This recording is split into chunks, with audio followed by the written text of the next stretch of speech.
All right, welcome to the Sharpening Iron Show. I am your man, Big Jack, here where we prove we are stronger together, that if each one would just reach one, we can all grow and glow. I am so excited today because we got a special guest on this show, the Sharpening Iron Show. I got my man with me today, and he's going to be, I'm just excited about him being here. So let me see if I can get him up on the stage real quick. Oh man, let me in the stage. Big All right, we got Jack, my man. What's up? How you doing, Walt? how you doing, sir? I'm doing All well. right, How are Walter you? Jernigan. All right, man. I'm so super excited about having you here on the Iron Sharpening Iron Show. So let me tell you how this is going to break down, how we break this down. So you're on the Iron Sharpening Iron Show. We are live right now. We are 100% live on YouTube and Facebook. So we're on live, and I'm using a program called StreamYard. So with StreamYard, I can go live on multiple platforms, and so we're live on those two platforms right now. People are going to start coming in. So once they start coming in, you'll start seeing them maybe down in the comments. I'll see them in the comments, and we can start uh, talking to them. Or as they come in, we'll recognize who they are, and then we'll just keep it going. But the big thing is, I just want to get to know who you are. So I'm gonna be asking you some questions, and then you just be you, and we're gonna talk. And then if you have some time afterwards, we might go into we call it the after show. So that's a new thing. It's the after show, and that's where we can invite other guests to come in with us, and we'll have just a little brief conversation about and get a little deeper on some of the things you might talk about. Are you good Okay, with it? count me in. All right, all right. So right now, if you don't mind, tell us a little bit about yourself. My name is Walter Jernigan. I'm a retired DC firefighter. Been retired 11 years, actually.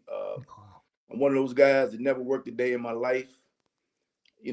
Just used to chase fire trucks when I was a kid. Always wanted to be a firefighter. I had uncles who were firefighters. Just one of those guys who just really got to live his dream and make a living out of it.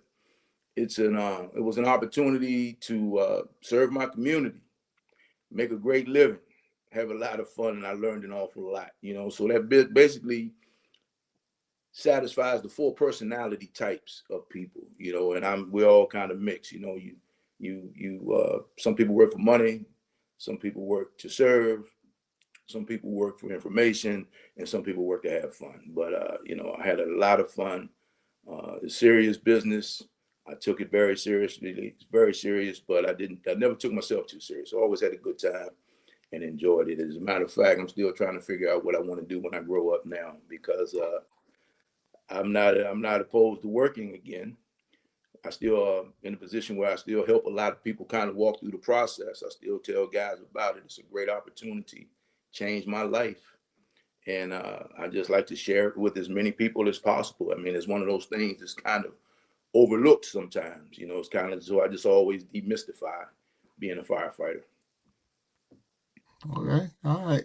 So Uh, I've never been a firefighter, so normally when I come on here, I can share some of my experiences with the person who's going, because this is the Iron Sharpening Iron show. So normally we base it off of you have your iron and my iron when we clash together, and it's a good clash. We become stronger together.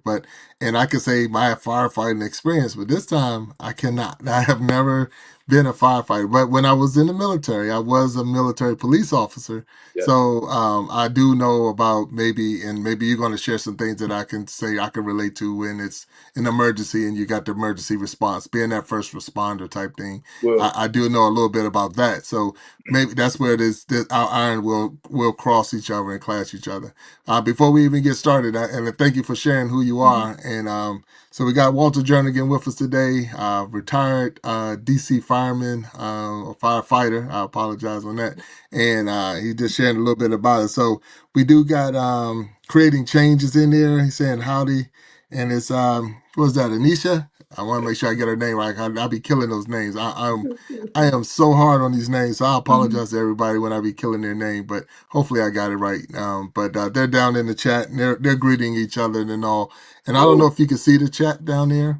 I can, but when I go to chat, it kind of takes my camera in a different Well, direction. yeah, don't mess around with that then, because it will See, mess I you up got and it, it take man. you Hands out. off. So, if for Hands whatever off. reason you do get removed from us, just use the same code and you'll get back in, but it's no Okay. problem. So, all right. So, can you tell us a little bit about your firefighting experience? Some Can of the I things can I that you experienced. Go Can ahead. I take a moment, man, and just back up for a second? Yes, go ahead. Yeah. Hey, man, at the risk of embarrassing you in front of your audience, Oh I'm man. proud of you, man. Oh man, I what's am up? extremely proud of you because I remember when you started talking about this. I remember when you were doing ads. I Yeah. remember when you just started streaming your videos of you and your son bowling. Mm, And the name is incredible because I've known you a while right, and we'll right. have Yeah, a that's conversation. true. But you have always been a very, very fierce competitor. Mm, But what I see in this, just like with golf, with bowling, with everything, the iron sharpening iron is that's perfect for you because you're a competitor, but mm, you also have come from the school of thought that is not like a rising tide floats all boats. So for you to be better, you always challenge yourself by playing people by playing with against people who can bring something to the table. And when I'm seeing you in some of these chats, let me first start. It's impossible to know what I don't know. So there's a lot mm, I don't know about this vlogging game, right, right? right, right. And then listening to you guys have a conversation and kind of build a community and how you all can kind of play off of each other and work together to build this community. It's impressive. But then, of course, the more I know, the more I realize what I don't know. Right, So right. sometimes I'm listening to y'all kind of nerd out a little bit, if you will, for lack of a Mm, better word. And man, I'm just proud of you because you don't see your community as competition. mm, You see it as a community, and right. that's impressive, especially in this day and time. That's pretty impressive, man. So at the risk of embarrassing you, I know whether we're bowling, golfing, whatever, tiddlywinks, rock paper scissors. I know you're a competitor, but I also know that you always want to make sure that you bring the best out of people. So I just wanted to tell you that, man. I'm proud of you, bro. I'm proud No, of you. I know. I appreciate. I truly, truly, truly appreciate Oh, that. man, And sorry to embarrass uh, I got Walter Jernigan on here with me for those who are down in the chat, and I got Anthony. My time is down there. Nisha's there, and I see you. creating changes in there. So there's people that's starting to show up, and they're going to be supportive. They're very supportive, and like you say, in the community. The whole thing is, even with this show, Walt, to even explain it, it's to say we are stronger together. Yes, So is there's no reason for us to come against each other because there's millions of people that we can all have a piece of this pie together. It's yes, just that big. And I believe that if each one would just reach one, we can all grow and glow. So that's the whole thing. We can all, you know, if I get successful and the next person gets successful, we just all successful. It's not about. I'm not trying to compete against anybody. You know what I'm saying? But I am competitive. So I absolutely. do watch. I do watch what they do, and if someone does a nice video, I might take a sample of that or whatever because I like that was a good. They had a good idea. Let me run with that because it only makes me stronger. So that's where again back to the iron sharpening iron. What can I use from you that's going to make me stronger? So Yes, I'm depending on a lot of people in my community, a lot of people that come in and support. I'm depending on them to put something out there that's going to make me a better person. I'm not going to tell you 100% I always agree. You right. know that me and you, we don't Right. always agree on everything that we see, but at the same time, it's like I respect I respect the effort.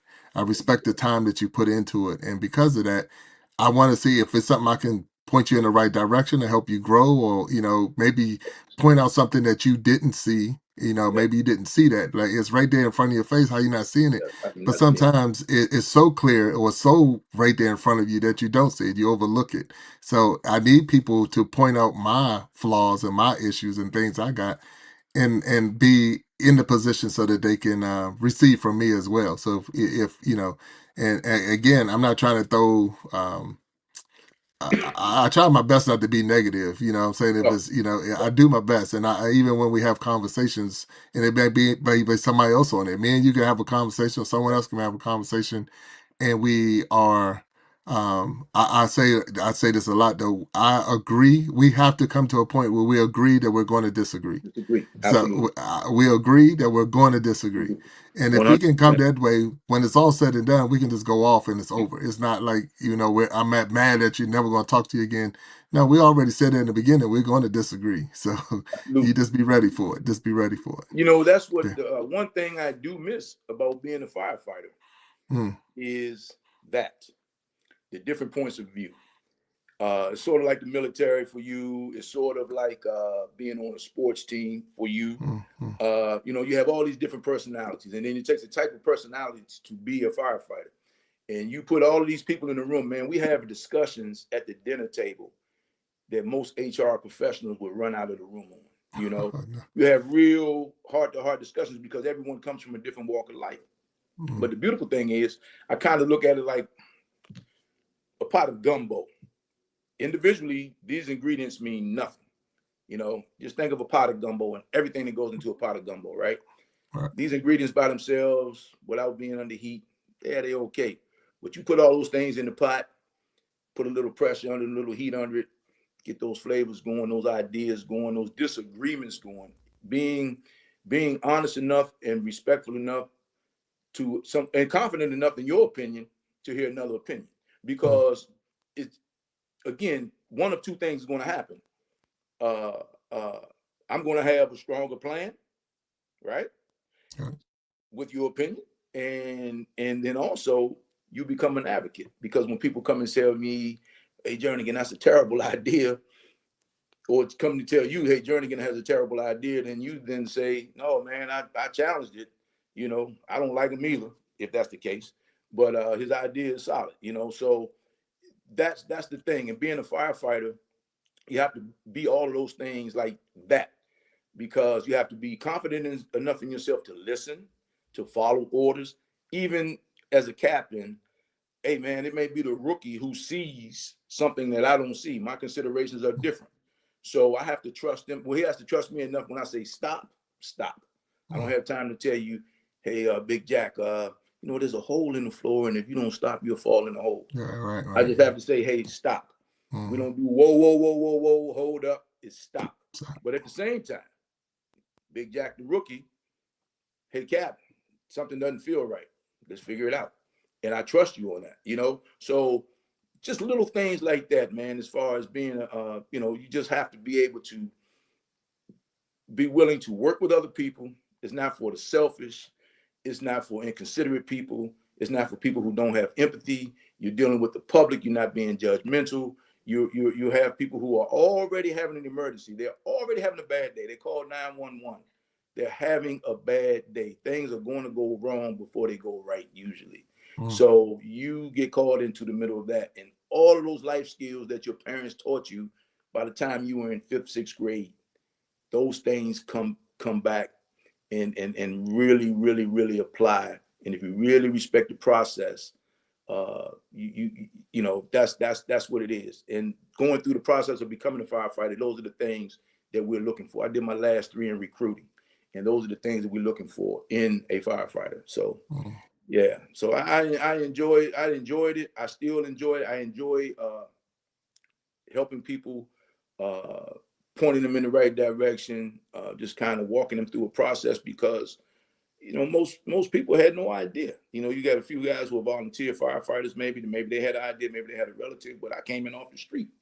I Right. didn't do a ceiling hook from a Halligan bar. Those are two tools. I Right, had right, no right. idea. I had no idea. I knew what a ladder was, but I couldn't tell you what the heel from the toe was. Right, So right. you had to learn all that. So Yeah. I enjoyed that. I enjoyed that. Yeah. And I truly I appreciate you breaking it down like that because I'm looking at it as you talking. I'm more thinking how it was for me in the military and going through my basic training and things Yeah. like that. Because when you come in right off the street, unless you had maybe ROTC program in high school or something like that. You're coming off the street with no knowledge and definitely with no discipline. So that's the big thing. You definitely have to have the discipline to like I say to listen. Like I say, if in the military, it was either we used to either say mine or bomb. So to make a person stop because if that the right there was the next thing, don't move one more muscle because Yeah. it could be a mine or a bomb underneath of you, and Yeah. because of those things, that was the thing that we would have to say because we didn't have time to talk about it and think about it. It was that next step could be your last step, so that's we had to make it stop. But then having that questioning attitude, so that everything is not just because you told me so, that Forrest Gump type thing, because you told me to, drill sergeant, we had to Yeah. get rid of that, because you had to have a question attitude because it was going to save your life. You got the spider senses going up the back of your neck and all, and it ain't feeling right. Yeah. I need you to say something. If you see something, I need you to say something because you're right. You're focused on a mission, and you got you got a plan in your mind and a vision that you're seeing, but you don't get to see all around, and that's why you're working as a team. And I think Anisha made a comment in there where she said teamwork, and that's what she was saying. The teamwork, you got to have that good teamwork. So just Good want to teamwork acknowledge the makes the people that's dream in work. there. Mhm. Let's acknowledge some of the people that's in there. So we do have Anisha L TV. I know that I'm looking at it again. Anthony, my time is in there. Creating change is in there. And if you're in there, just go ahead and leave your. Make sure you hit that like button if you haven't already hit the like button, and then at the same time leave comments. And if you have any questions for Walter here, Walter Jernigan, retired fireman from the Washington D.C. area, and he's here sharing his experiences and things as a firefighter, and then we're going to get deeper into the conversation. But right now, so if you have a comment, I want to thank everybody who's here. We're on the Iron Sharpening Iron show. Got Walter Jernigan here, and he's going to break it down. So just give us a little bit, if you don't mind, Walt, about your experiences. Can you tell us a little bit about your firefighting experience? So let me, if you can, let me start from the beginning. Okay, I Mm, came up in the '80s, right? So you know how life was in DC and Prince George's County in the '80s, right? So you know, I came out of high school in '81. Never knew what I wanted to do. Parents were like, hey, you know, you got to apply for colleges. I just didn't want to go to college, man. I just didn't. I didn't see. It just wasn't for me. It didn't excite me. It didn't give me that feeling of like, man, I want to do this for the rest of my life because I still can go and don't know what I want to do. But firefighting always excited me. Firefighter always excited me. I had an uncle and a godfather who were firefighters, and they always had nice homes, nice cars, nice ladies, mm, and you know, it just kind of excited me. And I always like people. I always like working, serving the public. I always like helping people. mm, And well, you know how it is, man. People say I collect friends, mm, but you know, I just needed something, man, that just fulfilled me. I just needed something that gave me a sense of purpose. I needed something that, like, you know, that would make me just at a young age, man. I knew like I need to wake up and go to work and feel like this is it for me, you know. And I knew mm, that at a young age. And basically, I knew more of what I didn't want to do than what I did want to do. So I go down right. to my local firehouse and I try to join. I'm 14, 15 years old, and I try to join the local firehouse. And the guy comes to the door, and he tells me that you may, we're not accepting any new guys down here. You may be comfortable. And he sends me to another firehouse, which Mm, is not too far from my house. So I go to that other firehouse, and of course, the guys, it's like, where's the other side of the street? The guys down there, who are these guys, ended up being DC guys down the road, and some of my best friends to this day. So they said, man, why didn't you join the firehouse closest to your house? And I said, well, they sent me over here. They told me I'd probably be better off over here. And basically, the guy was playing games. They was mm, the first guy was playing games with me, right. you know. And that was my first, kind of my first hard life lesson of how cruel people can be, and how much of a close knit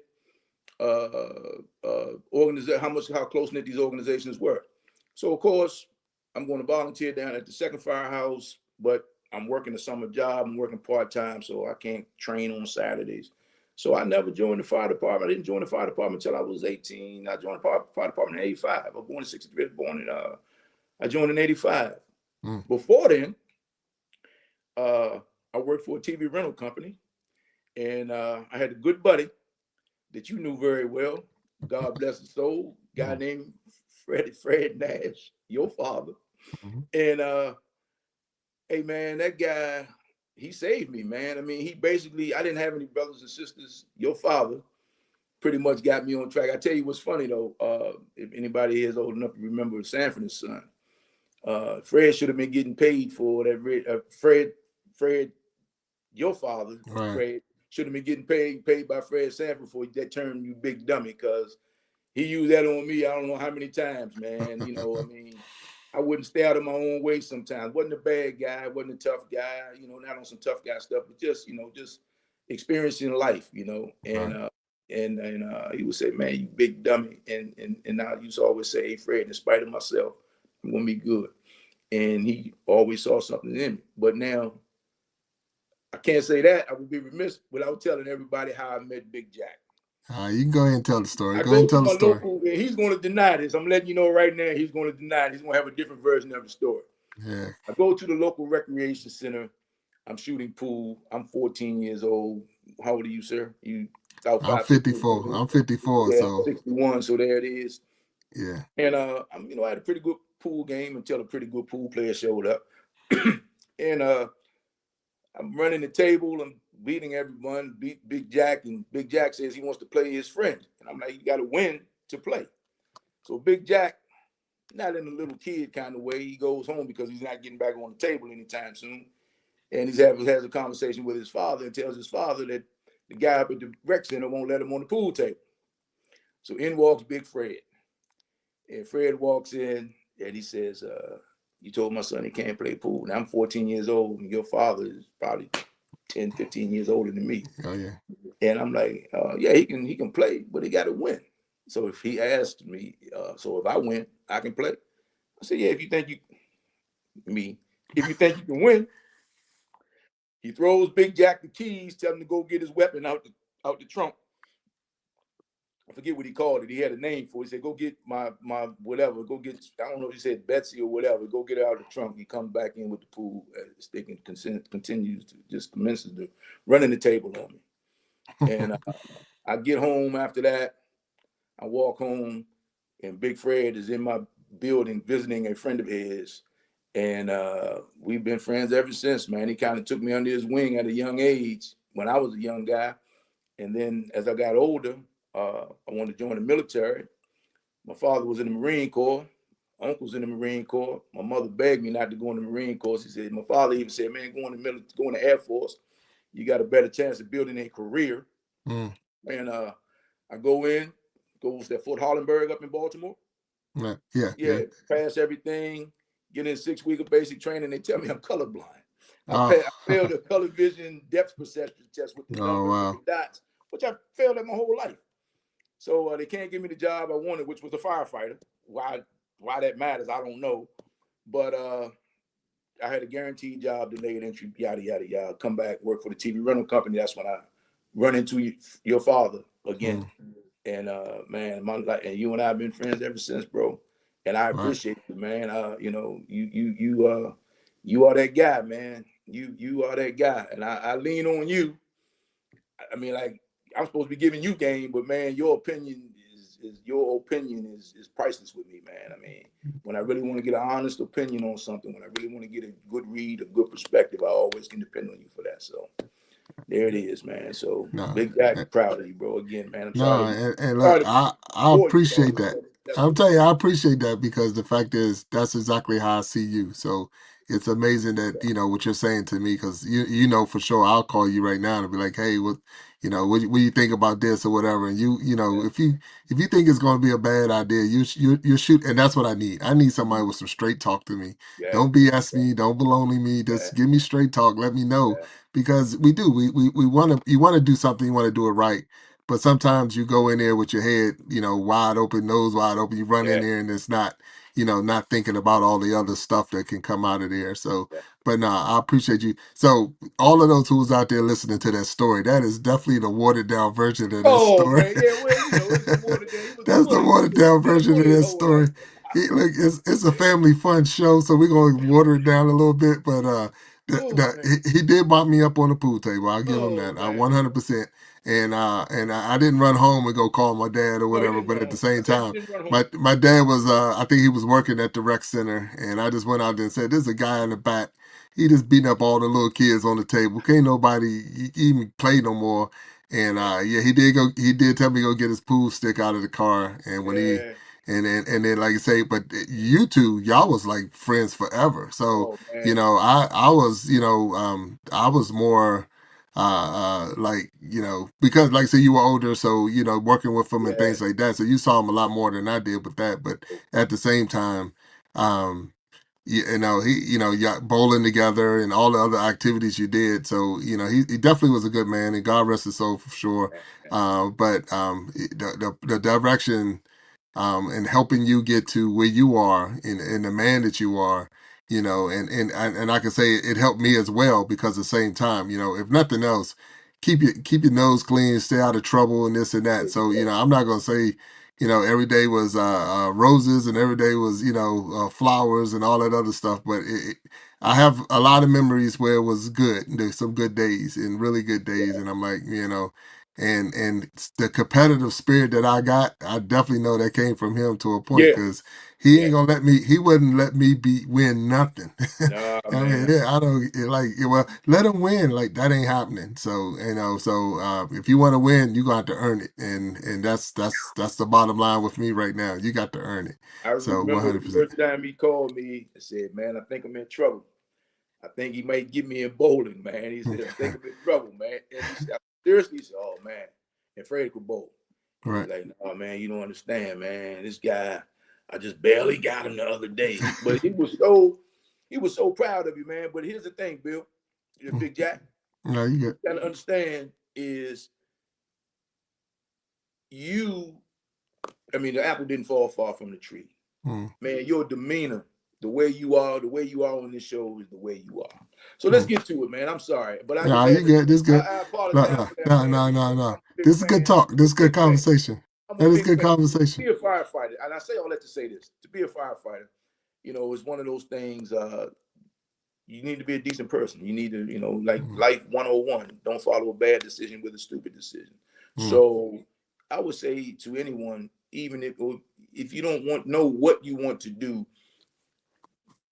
don't do anything that will remove you from a process that that you're not even aware of, that you're not even aware that you may be interested in. So keep your driving record clean. You know, right now for me, you know, the marijuana laws changed just after I retired, but they were being looked at when I retired. So now, trying to find a guy who's not smoking weed is almost not impossible. But you need to understand at a young age that there are jobs out there that marijuana is not allowed. And right, you will right, be taking a drug test, you will be taking a physical. And these tests are random. So, what I just try to tell these guys, man, is like the average guy is gonna probably make a dumb decision right prom night, graduation night, because he's grown, you know. And so you make a decision that one decision that you make can mess you up for the rest of your life. It won't give you an opportunity. A lot of these kids don't even want to get driver's licenses.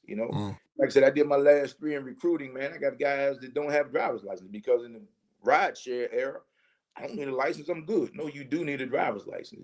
right, You right, do need a driver's license. You will have a background check. You will have a physical. Um, you will have a psychological evaluation, not to see if you're crazy, but to see if you are a good fit right, for the right. fire service, to Mm, see if you practice deception. mm, A lot of people practice deception, and what that means is, when you get into people say things like, uh, "You didn't ask me that." See, to tell the truth, this is my opinion, and this is the fact. To tell the truth has to come with two things. You got to tell the truth, but you have to put it in proper context, and you have to be transparent. Because I can tell you the truth and tell you the lie, and then I have to basically tell you that you didn't ask me that specific question. So little things like this, man. I would have a conversation with a class of young kids, and I'd say, okay, and this is kind of crazy, but it worked every time. I have a class of 30 people. I'm talking to them, and I say, hey, look, pretend, because I didn't have it in my pocket, but pretend I have 30 $100 bills. I'll put them on the table. Someone calls me, and I go outside the room. I leave the room. Nobody leaves the room behind me, and nobody comes in the room after I leave. mm, But when I get back in the room, my 30 $100 bills, my $3,000 is gone. I ask each of you individually, did you take my $3,000? And they say no. I ask that all the way around the room. But yet my money is missing. How can that be? That's a riddle for the day. mm, How can that be? right. My money's missing. Nobody came in the room. Nobody left the room. My money's missing. And everybody says they didn't take my $3,000. Oh, I'm sorry. But my $3,000 is missing. It's How does missing. how does that happen? All right. All right. So everybody in the chat, you just heard the riddle down. You got the riddle. $3,000 sitting on the table. He left the room. He comes back. No one left the room after him. No one came in the room after him. but the 3,000 is gone. How can that be? So that put it down in the chat if you got an answer. Let's see if anybody come up with the answer. Anybody But comes you got up to with break it down to us and let us know at the end. All right. okay. All right, so we want to acknowledge that. So I got MCK Phenomenal Files. He's out there, or Paranormal Files. I'm sorry, Paranormal Files. He's in there. He got his blue jacket on, so we had to take care of him. Nisi Jackson is in there. Thank you, Nisi, for coming out and supporting. So Nisi Jackson, if you didn't know, well, that's my aunt. That's my aunt Nisi. So she's down there. Oh, hey, She's Niecy. definitely, yeah, she's All right. definitely a supporter. She definitely All right. 100% support the channel. So Got and anyone else that didn't know there, and then of got course we got Creating Change. And Because I Can is in here now. So hey, Because I Can, how you doing? And thanks for being on the Iron Sharpening Iron show. We got Walter Jernigan here. He's breaking down firefighting experiences from the Washington D.C. area, where he is now a retired fireman, I was in but a DC proper. firefighter. Say again. I was in DC proper. In DC. DC In Fire. DC, yeah. So Yeah, I he's did in the DC. DC Fire. So and he but he's retired now, but he was definitely active DC firefighter. And ended up with the rank of what was your rank when you Captain. finished? Captain. Yeah. Captain? Okay. My goal was captain of the safety patrols, and I was captain of the fire department. And I walked out the door at 50. Yeah. That's what Okay. retirement. I'll Well, tell you about that too. The fire department has uh, 25-year retirement, 50 years of age. For me, now it's just a straight 25. And I was able to walk out the door at 50 years old. I could have walked out at 46, 47, but I didn't have the age. So I had the time. I did 28 years, 2 months, and 28 days. But who's counting, right? all right. So Because I Can made a comment that someone pocketed the money. But remember, he said that wait a minute, that part of the question was he talked to everyone individually and said, "Did you take my money?" Did you So take my $3,000? did you take my $3,000? So let's see if we can get that answer. So you did retire, but we're gonna go before we get to how the retirement broke down. Can you share a successful story while you were a firefighter? Is there any Yes. success stories that you So, can share with us? so first of all, I'm not a guy who watches. I saw Backdraft. I don't watch the firefighter shows, just like you probably don't watch the shows that from your profession, because it's Hollywood, right? Mm, In a fire situation, you can't see your hand in front of your face. So imagine walking in your house with the lights off, and in your house the lights off, and you stub your toe on the coffee table, right, on mm, the dining room table, the chair, whatever. Now you put that room on fire, fill it up with smoke, put some holes in the walls, add an accelerant if it was an arson situation, and that's firefighting. I mean, it's one of those situations where everything that's living is trying to get out of the room, instead of including rats, roaches, and people. You know what I mean? mm, Trying to get out of the room, and we are going into this situation, and we're not willy nilly. We have standard operating procedures. We have standard operating guidelines. We have a process that we respect. That you don't just walking in like a cowboy, and that's back to the discipline piece. That's where you have to be able to your position. You played football, correct? mm. Correct. All right.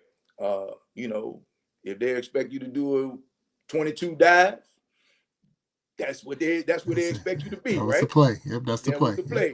2 yards in the cloud of dust. I mean, that's where you are. So, you know, I played little league football. I played Pop Warner football. I learned at an early age. I played defensive end, but this is just another life lesson that I took with me in the firefighting. Played defensive end. Nobody's running to my side. So what does that mean? I must be doing pretty good because nobody's Nope. coming to my side, Nobody right? coming that way, right? My job is to box the play in, right? Correct. 3 this way, box it in. But my father is in the stand. My mother's in the stand. I got some friends in the stand. I want some action. I want Mm, action. So uh, they call the play. I see the quarterback.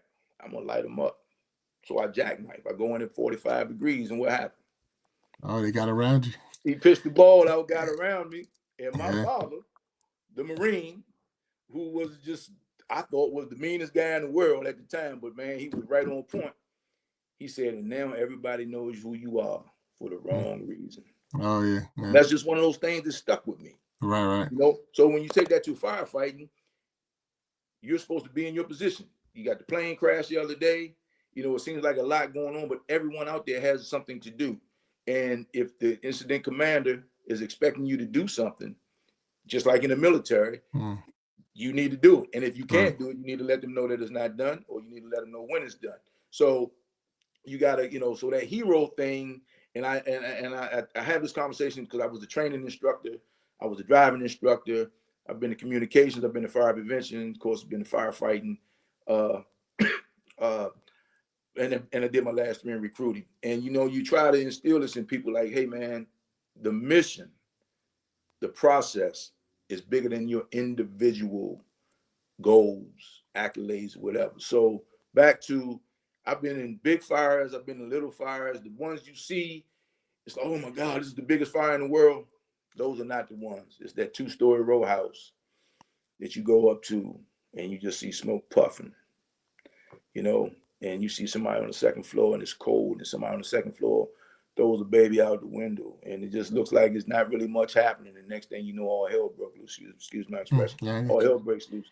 Or at the Omni Showroom Hotel, when you go in there and you got a disgruntled employee who started 2 fires previously, and then next thing you know, he goes down the basement and hit jackpot with the mattresses and the sternos and all that, and you down in the basement, man. And I literally that day left the firehouse. I mean, left the fire ground, went to the firehouse, got my clothes and stuff.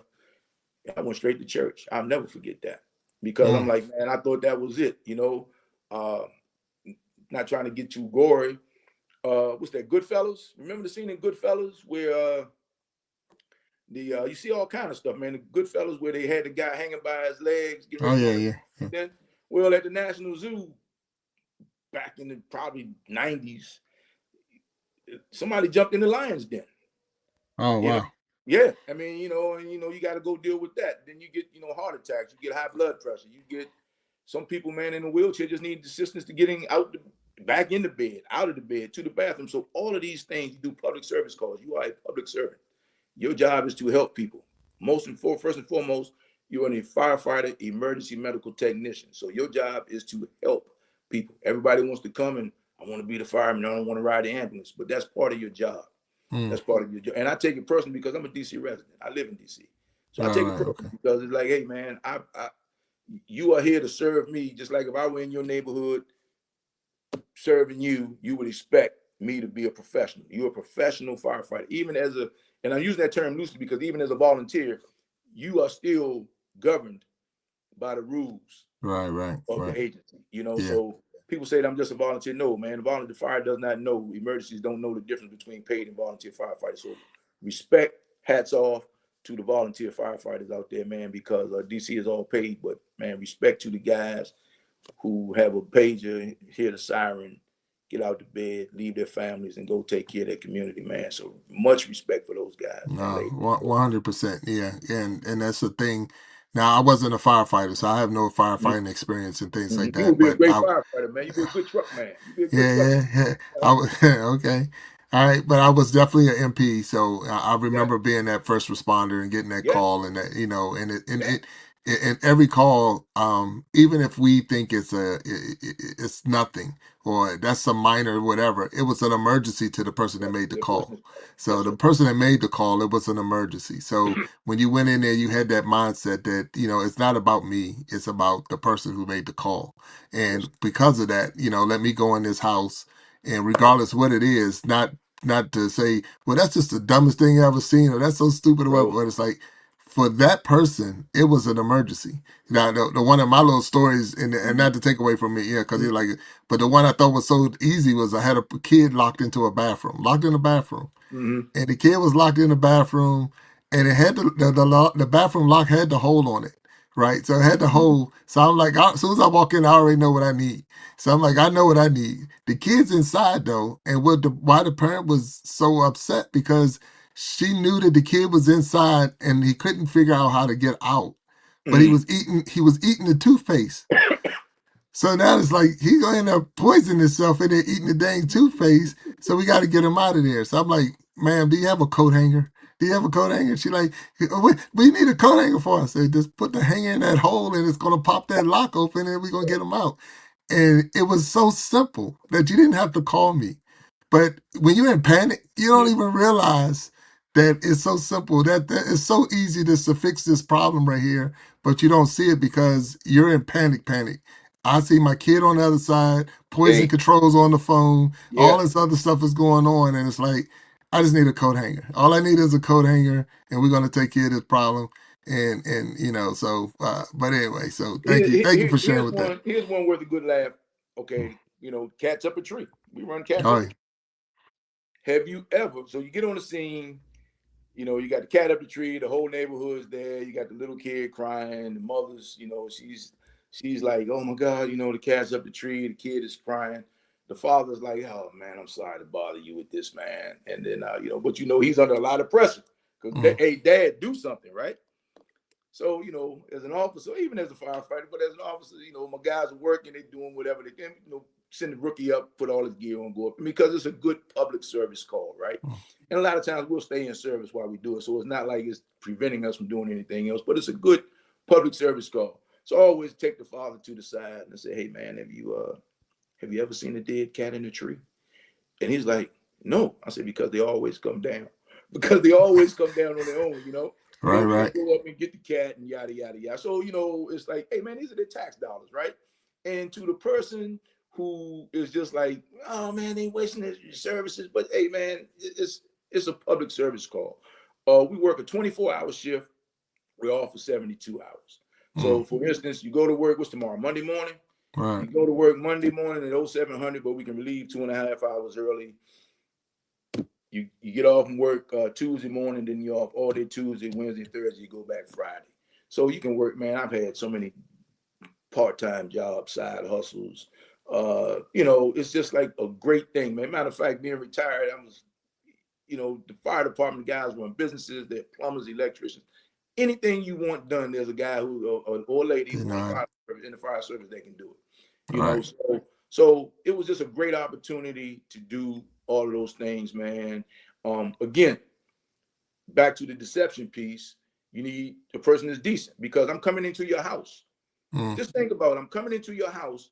If I came in your house right now, all of your personal belongings there. You have money, you have jewelry, you have firearms, you have personal property. And when you leave the house, I have access to your home. I don't need somebody in there. You don't oh, need somebody on the job that's not trustworthy. right, right, right, Right. I right. mean, in this world of YouTube videos, Yeah. unfortunately, somebody Look. sent me the other day. A guy walks in and he takes the money off the dresser, and of course the camera caught him, and then he puts it back. But I mean, a guy like that, nobody hates a guy like that more than a guy like me, or a guy who like you, a guy. I mean, you just Yeah. people. You are a public service. Your job is public safety, public service. Hey man, we're in the White House. No matter who's the president, we're going to helicopter details. No matter who the president is, you're a professional. You Right. know, you go every time the president's helicopter lands and takes off. The fire department is there. Oh, okay. That was my company was there up at the Naval Observatory, mostly for the vice president. When we weren't there, we'd be at the White House. I mean, we working with Secret Service. You have a uniform on with your, this your military guy. You Right. go to the airport right now, guys get on, walk through the airport with a service uniform on. People clapping, Clapping. Yeah. Yeah. right? Yeah. Oh man, I mean, I've given my seat up to a guy in the military, Mm, so they can sit together. right. Right. Nice good old, not first class, because I don't have that kind of money, but a good exit row seat. Yeah. Yeah. I got But I you. mean, I hey got man, you. look, you sit here with your guy.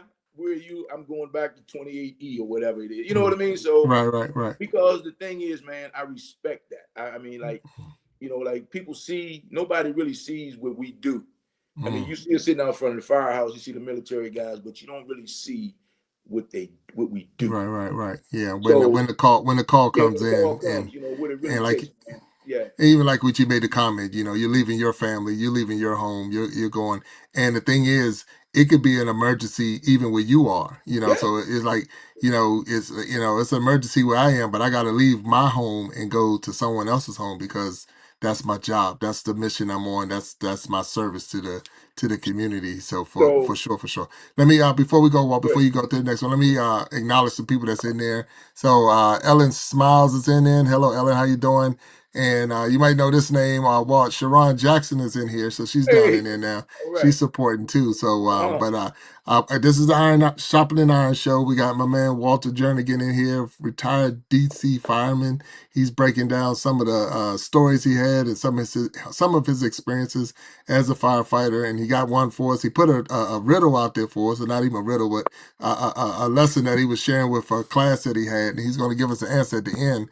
And then a couple of people say now everyone's in the classroom is a suspect. So I'm sure that's true. Everybody's a suspect. You question everybody. And I believe Anisha Let me said say she this. took the They money. all answered the question truthfully. Everybody answered the question truthfully. So Everyone that answered just the throw a question. little bit They more answered to my it. question truthfully. They all answered my. So the thing is, Walt walked into a classroom with 30 students, and there was he had $3,000 and $100 bills in his pocket, so 31 $100 bills. He laid it on the table. He had to leave the room. So when he left the room, no one came out behind him, and no one came into the room after he left. But when he got back, the 30 $100 bills was missing. He questioned everybody in the room, every last one of them in the room. Did you take the money? Did you take the three And thousand dollars? did you take the $3,000? And all of them said no.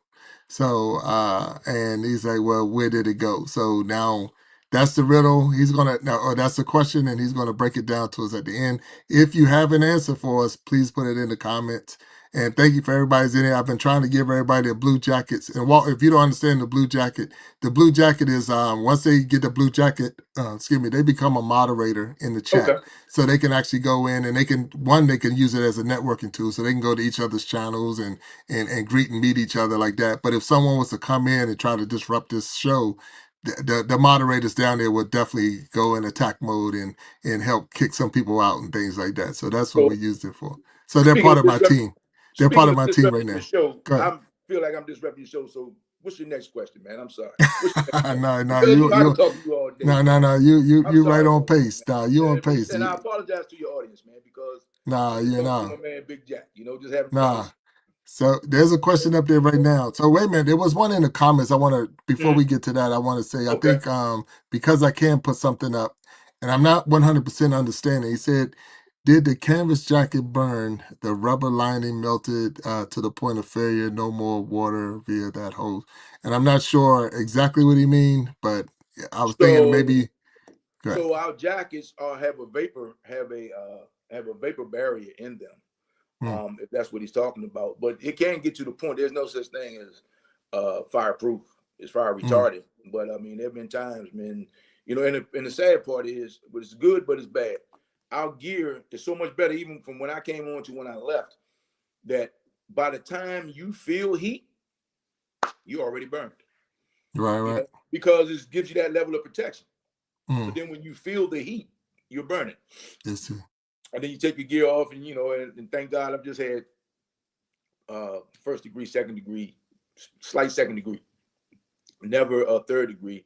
But we get guys, man, who and I say guys, I'm using a generic term here. You have people who've been burned. I mean, third degree burns, man. We've had some serious fires. It's a great opportunity, but it's a dangerous job. Your insurance company would tell you that the average firefighter, police officer, take 10 years off of your life. Hmm, It's a dangerous job. You need, most people think it's fire related stuff.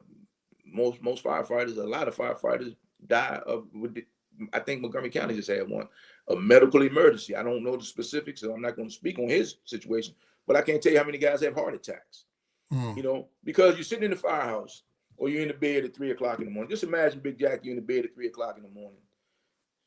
The bells ring, the lights come on, you not getting graphic, but you wish you could run to the bathroom, but you got to get on the fire truck. And within 30 seconds, 45 seconds, you're out the door, you know?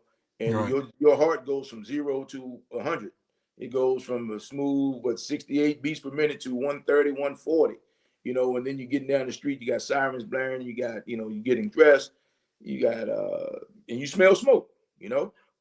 Or just imagine, you get a report of a plane crash, or you get a report of a boat, or you get a report of a jumper, a traffic accident. Hmm, You're not exempt from anything, man. I mean, and people always used to blow my mind, especially when you go to dinner, you hang out with a group of people, you go to some of these events and, it's 10 people at the table and everybody's having a discussion, so it always comes up, hey, what do you do for a living? So, yeah, I'm a firefighter, I'm a retired firefighter. And then people want to hear stories, right? Mm. And it's one of those things, man, where it's like, I didn't hear about that on the news. I mean, like, so much happens in the course of a day Right, that right. makes the news, man. It's just like, it's just like stuff. And then you need to decompress. Like I like to play golf, as you know. Mm. Yeah, I yeah. like to bowl, as you know, and Yep. I'm not a real gamer. I don't call myself a gamer, but I've been a PlayStation guy forever. My name on my PlayStation, is Fire Escape. Mm. Because that's how I used to Gotcha. get away. Right, I'd right. probably be a better golfer if, but my goal in golf, I mean, I'm okay. We play together. But hey man, that's my way to get out, enjoy nature, enjoy the walk. I like to ride motorcycles. So I ride motorcycles. So Mm. uh, if I live my life, my golf life, like I live my fire department life and my motorcycle life, I'd probably be on tour. Cause Okay, because right. I respect those things, because those things give you instant feedback. You make Right, a bad right. mistake, you die. Right. You kill somebody. Mm. But in golf, I mean, we all been there in the woods with this much of a window, and it's like, oh man, I can hit through I that. could do that. Yeah, I I could can do get that. out of there. You know what I mean? Take a lot of big risk, but yeah, Yeah, yeah, I man. got you. So but in firefighting, you can't do that, man. You Right. gotta, you gotta go with the money. You gotta go with the sure thing. Sure thing is as close to the sure thing as you know it. Yeah. Right, right. So I want to catch up to people who came in. So we got Sure. Joe Remington. He's in the chat, Hey, Joe. and we see Mind Games is there. So hello, Mind Games. Hello, Joe. Tracy Local Learnings is in here. So hello, Tracy's. Looking through Missy's channel is in here. Hello, Missy. And then so for those who don't know, I got Walter Jernigan with me. He's definitely been breaking it down to us. So as a former DC fireman or firefighter, and he's retired now, but he's just giving us some things. And I know I got a question that would motivate you, but it's one of those things I guess as you were talking, I wanted to give more of a public service so you can help us at that. So how important is it for the smoke detectors and the what's the one, the carbon dioxide detectors Okay, and so all? so So yeah. so first of all, I'm a terrible friend, man. I'm a terrible friend because I'm the guy when I'm talking to you and I hear your smoke detector chirp. I'm like, hey man, is that the smoke detector? And unfortunately, sometimes it's a fireman. You know what I Mm. mean? Right, I'm like, right. hey man, you gotta so change your batteries in your smoke detectors when you change your clocks, when you set your clocks, right? Oh, okay. Okay. Your carbon monoxide detectors. These things are not meant to last forever. And if you bought a new house, most of these things are builder grade. So here's the thing. Most fire departments, they do have programs that will come around and change your smoke detectors, right? But we're talking about a 5, 10, 15, sometimes $20 item, right? Even carbon monoxide detectors. When you have they have a buildup, there's a process on how you clear them and put them back in service. If you have a lot of new houses have electric heat, right? Mm. Heat pumps and everything. But I live in my house was built in 1929. So I have a boiler. So I got gas heat and radiators, right? Mm. So you walk in somebody's house and it's shut up like a drum. Going grandma's house is hot. You know, carbon monoxide detectors going off, or somebody is got the stove going on, have a clean burnt or clean flame on the stove. These things can all set the detectors off, but these things can also kill you in your sleep. Right, You right. know. But then as a fireman, you have to have empathy. You just can't come in and start cutting off like heat to the whole building in the middle of winter. Mm. So you have to consider these things. So you got to get the gas. I mean, there's just a lot going on. But as far as detectors, that's easy. That's easy, man. It breaks my heart every time you hear somebody died in a house fire and the smoke detectors were inoperable. And here's the other thing: as a firefighter, when I come to your house for a call, even if it's just a public service call, I'm checking your smoke detector Right, right. Okay. because we live in such a litigious society, and this is not just because I'm scared of getting sued, but just think about it. Play this thing all the way to the end. I come in your house 3 times a week to help you get back in bed because you fallen and can't get up, right? These things Right. really happen, Right. right? Okay. Your wife can't get you back in bed. You big jack. You had surgery. Trying to get you to the bathroom. You call 911, and that's we show up. And that, I'm I not, got not, that's what it is. God forbid something happens at Big Jack's house. First thing you're gonna say, man, the fire department was here 3 times last week. You know, you. I Right. didn't No, take I the got you. temperature. No, You that know, makes I sense. come in That your makes house. sense. I come in your house. Um, um, you don't want to go to the hospital. What's the number one thing people do when they have a heart attack? They Mm. deny it. Did I? Yeah, yeah. They deny it. Right. So hey, man, let's get you to the hospital to get you checked out because we're emergency medical technicians. We do have paramedic firefighters, but we still need to get you to the hospital. Right. Let's get you checked out. So Right. the process, there's a lot of things you're responsible for, man. It's not like showing up at somebody's door, oh, this is no big deal, and going back to the firehouse. Because for me, even on an automatic fire alarm, you show up 10 times down on K Street for an automatic fire alarm, and we've all done it. And the next thing you know, it goes off again. You go upstairs, and this happened to me, but I was a rookie, Mm. so I still had all my gear. In my company, they didn't have their gear on, and we take the elevator up, which we shouldn't have done but it's automatic fire alarm. We've been there 3 times that night, Right. Right. Right. and we on the elevator, man, and we push like say the 10th floor, but we go to the 8th floor, so we'll walk up two floors. The thing goes to the 10th floor, doors open up, and we got action. Oh man. We got Wow. Wow. action. And me being a rookie, everybody's scrambling and pushing buttons. Me being a rookie, got my You got straight. mask on, because I'm a rookie, right? I haven't been Right. poisoned by a rookie. Why you got your bottle on? Why, I'm still respecting the process. Right. Right. Right. So, Right. hey man, you just never know, man. Car accidents, you car accident, man. You never know what you're dealing with. You never know who Yeah. you Yeah. who you have in the car. So you never know what the result of the accident is. What caused the accident? What What's your caused it? next? So I wanted to be a firefighter because it gave me a chance to serve my community. Yeah. It gave me a chance to make a good living, have a lot of fun, and I learned So, a lot. I learned an so awful check lot. it out. Check it out, Walt. I know it's hard to believe, but we already went a whole hour. Wow. I'm sorry. No, no, no, no, no, no. This is perfect. Okay. This is perfect. So what happened is, and normally I try to end and not end, but I try to end Okay. on time. But Okay. because we have now put in the after show, we can Okay. actually continue on because we threw Okay. in the after show. So Sign me up. if you can hang on, that would be perfect. I mean, so and then I'm in. now this is where now I'm gonna try to break down how the after show works. Okay. So Iron Sharpening Iron now has an after show, and what that is, we will bring other people on that might want to be a guest and come in with you, and they can Mm-hmm. now be in here with us and they can ask questions and things like that. And we could just Okay. have one bigger conversation instead of being in the chat. No one has to leave the chat. We'll send the link out. So the link will be in the chat. And if anybody Mm-hmm. wants to come in, we can invite them in now so they can come in and we can have a deeper conversation about what we're talking about right now. Okay. But while I put that link down there and let the people start coming in if they want to, Mm-hmm. they would have to copy the link. I'm not sure if you can, it's a hyperlink. I'm not sure how it comes across to the people in the chat, but if it's a hyperlink, just hit the link if you want to come in, and we'll bring you into the after show. But the question right now that's across that board right now up on the screen, it says, "What advice would you give someone who wanted to become a firefighter?" So if I came to you and say, "Hey, Mm-hmm. Walt, I want to be a firefighter," what advice would you give to me? And while you're giving me that answer, I'm gonna put that link down in Okay. the chat. Go ahead, sir. I would say, just man, be a good person. Everything your parents telling you is the same thing, man. Like with the books, everything I needed to know, I learned by the time I was a fifth grader. Hey, man, it's the same stuff. Keep your driving record clean. Keep your urine clean. Keep your criminal background clean. We don't. In some jurisdictions, DC doesn't, but some jurisdictions give a polygraph. Here's the thing: we're not looking for perfect people.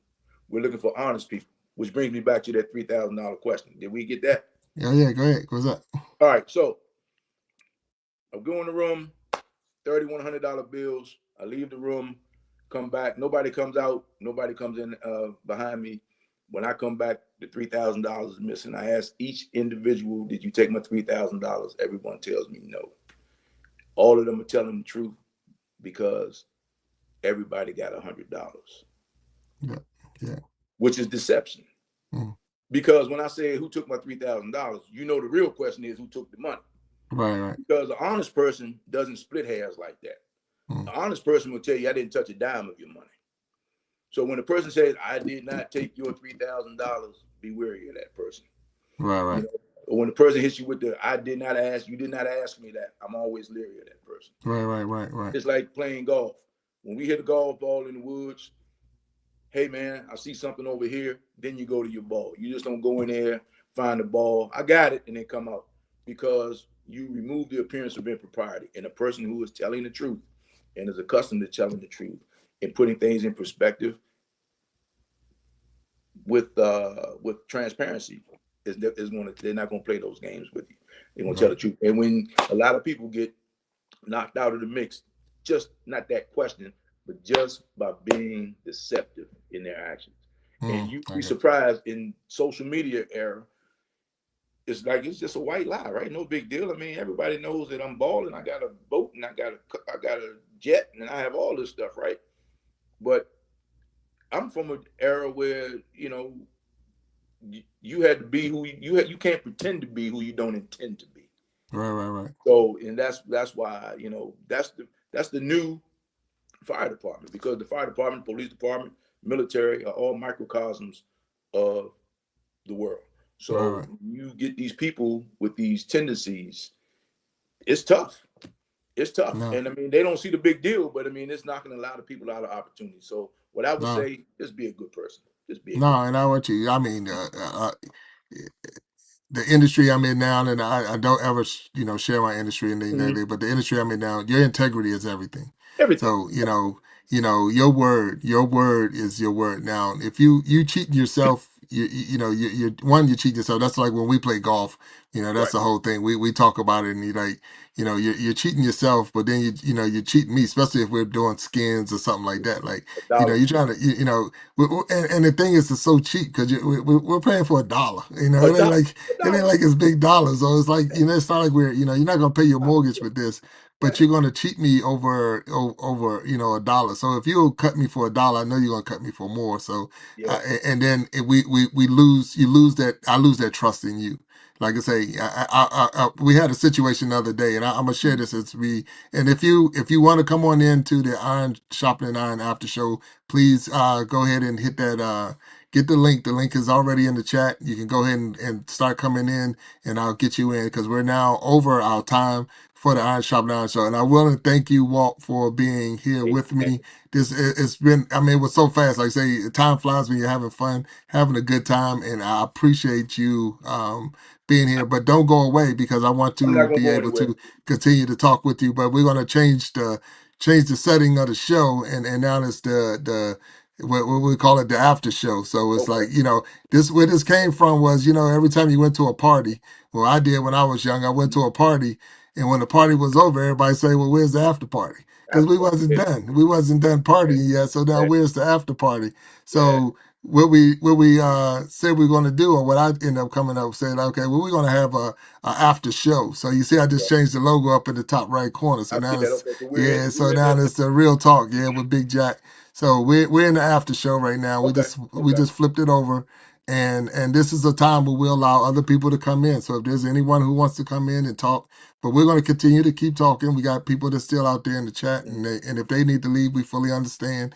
Okay. But I wanted to continue to talk with you because it's good information, and part of that um part of that the information, because it's needed information. It's information that, yeah, if you wanted to be a firefighter, but letting us know about the smoke detectors and Hmm. the carbon dioxide detectors and things like that, because it is a shame and it's very sad when someone you hear about someone losing their life Yeah. or losing their property, and it's like you had all these other ways, and you do. We watch thousands and thousands of videos and we laugh at it because we hear the chirping in the back. You hear it We in the hear the thing background going all off, the and time. it's like, and now Yeah. it's become like a joke. But it's like if Yeah. something was to actually happen, and it's like how many times have we watched that video and Yeah. viewed that person and all of Yeah. this, and it's a $2 $3 battery that could have maybe saved their life or whatever. So I do take it serious as well. especially when I hear them going off and even running the test. But what I don't do, and I'm gonna ask you as a former firefighter, and before I even ask that question, so I'm gonna say, Sharon Jackson said, "Awesome job." Ellen said, "Good information." Creating Change said, "Y'all did an outstanding job." So all this is going back to you, sir, because you definitely did a great. Man, Average Asia is in there said, "Howdy, y'all." So, and then Mind Game said, "Great job." But if anyone wants to come on in, they're more than welcome to come in. The link, I'll put the link down here again. It is a different link because this is not the one we normally go, but it's a link that we have to use for this live today. And I'm gonna put it in there again, and hopefully we'll get somebody. Or maybe we do, maybe we don't. But if we do, we're gonna keep talking. If we don't, this it's just me and you. I love this. I can talk to you all day. So, okay. So let me like back to the what can you do question, right? mhm. So after COVID, man, people during COVID, people just driving. It seems like they're more reckless after COVID. Matter of fact, you have a generation of people of drivers who who started driving during COVID with no traffic, unlimited speed limits, yada yada yada. Mm. 20 excuse me, 20 miles over the speed limit is reckless driving. Okay. So if you get a reckless driving charge, I can't touch you for 3 years. Gotcha. You know what I Mm. mean? So, you know, they charge you with 20 over the speed limit is one thing, but they charge you with reckless driving, I can't touch you because the rules, regulations, guidelines, and procedures that guide us in DC, you have to be removed from those things. So just something as simple as a guy flying down 270, doing 20 miles over the speed limit, 25, which is not hard to do, right? Right. And you get a reckless driving charge, man, you may have just talked yourself out of a career, you know?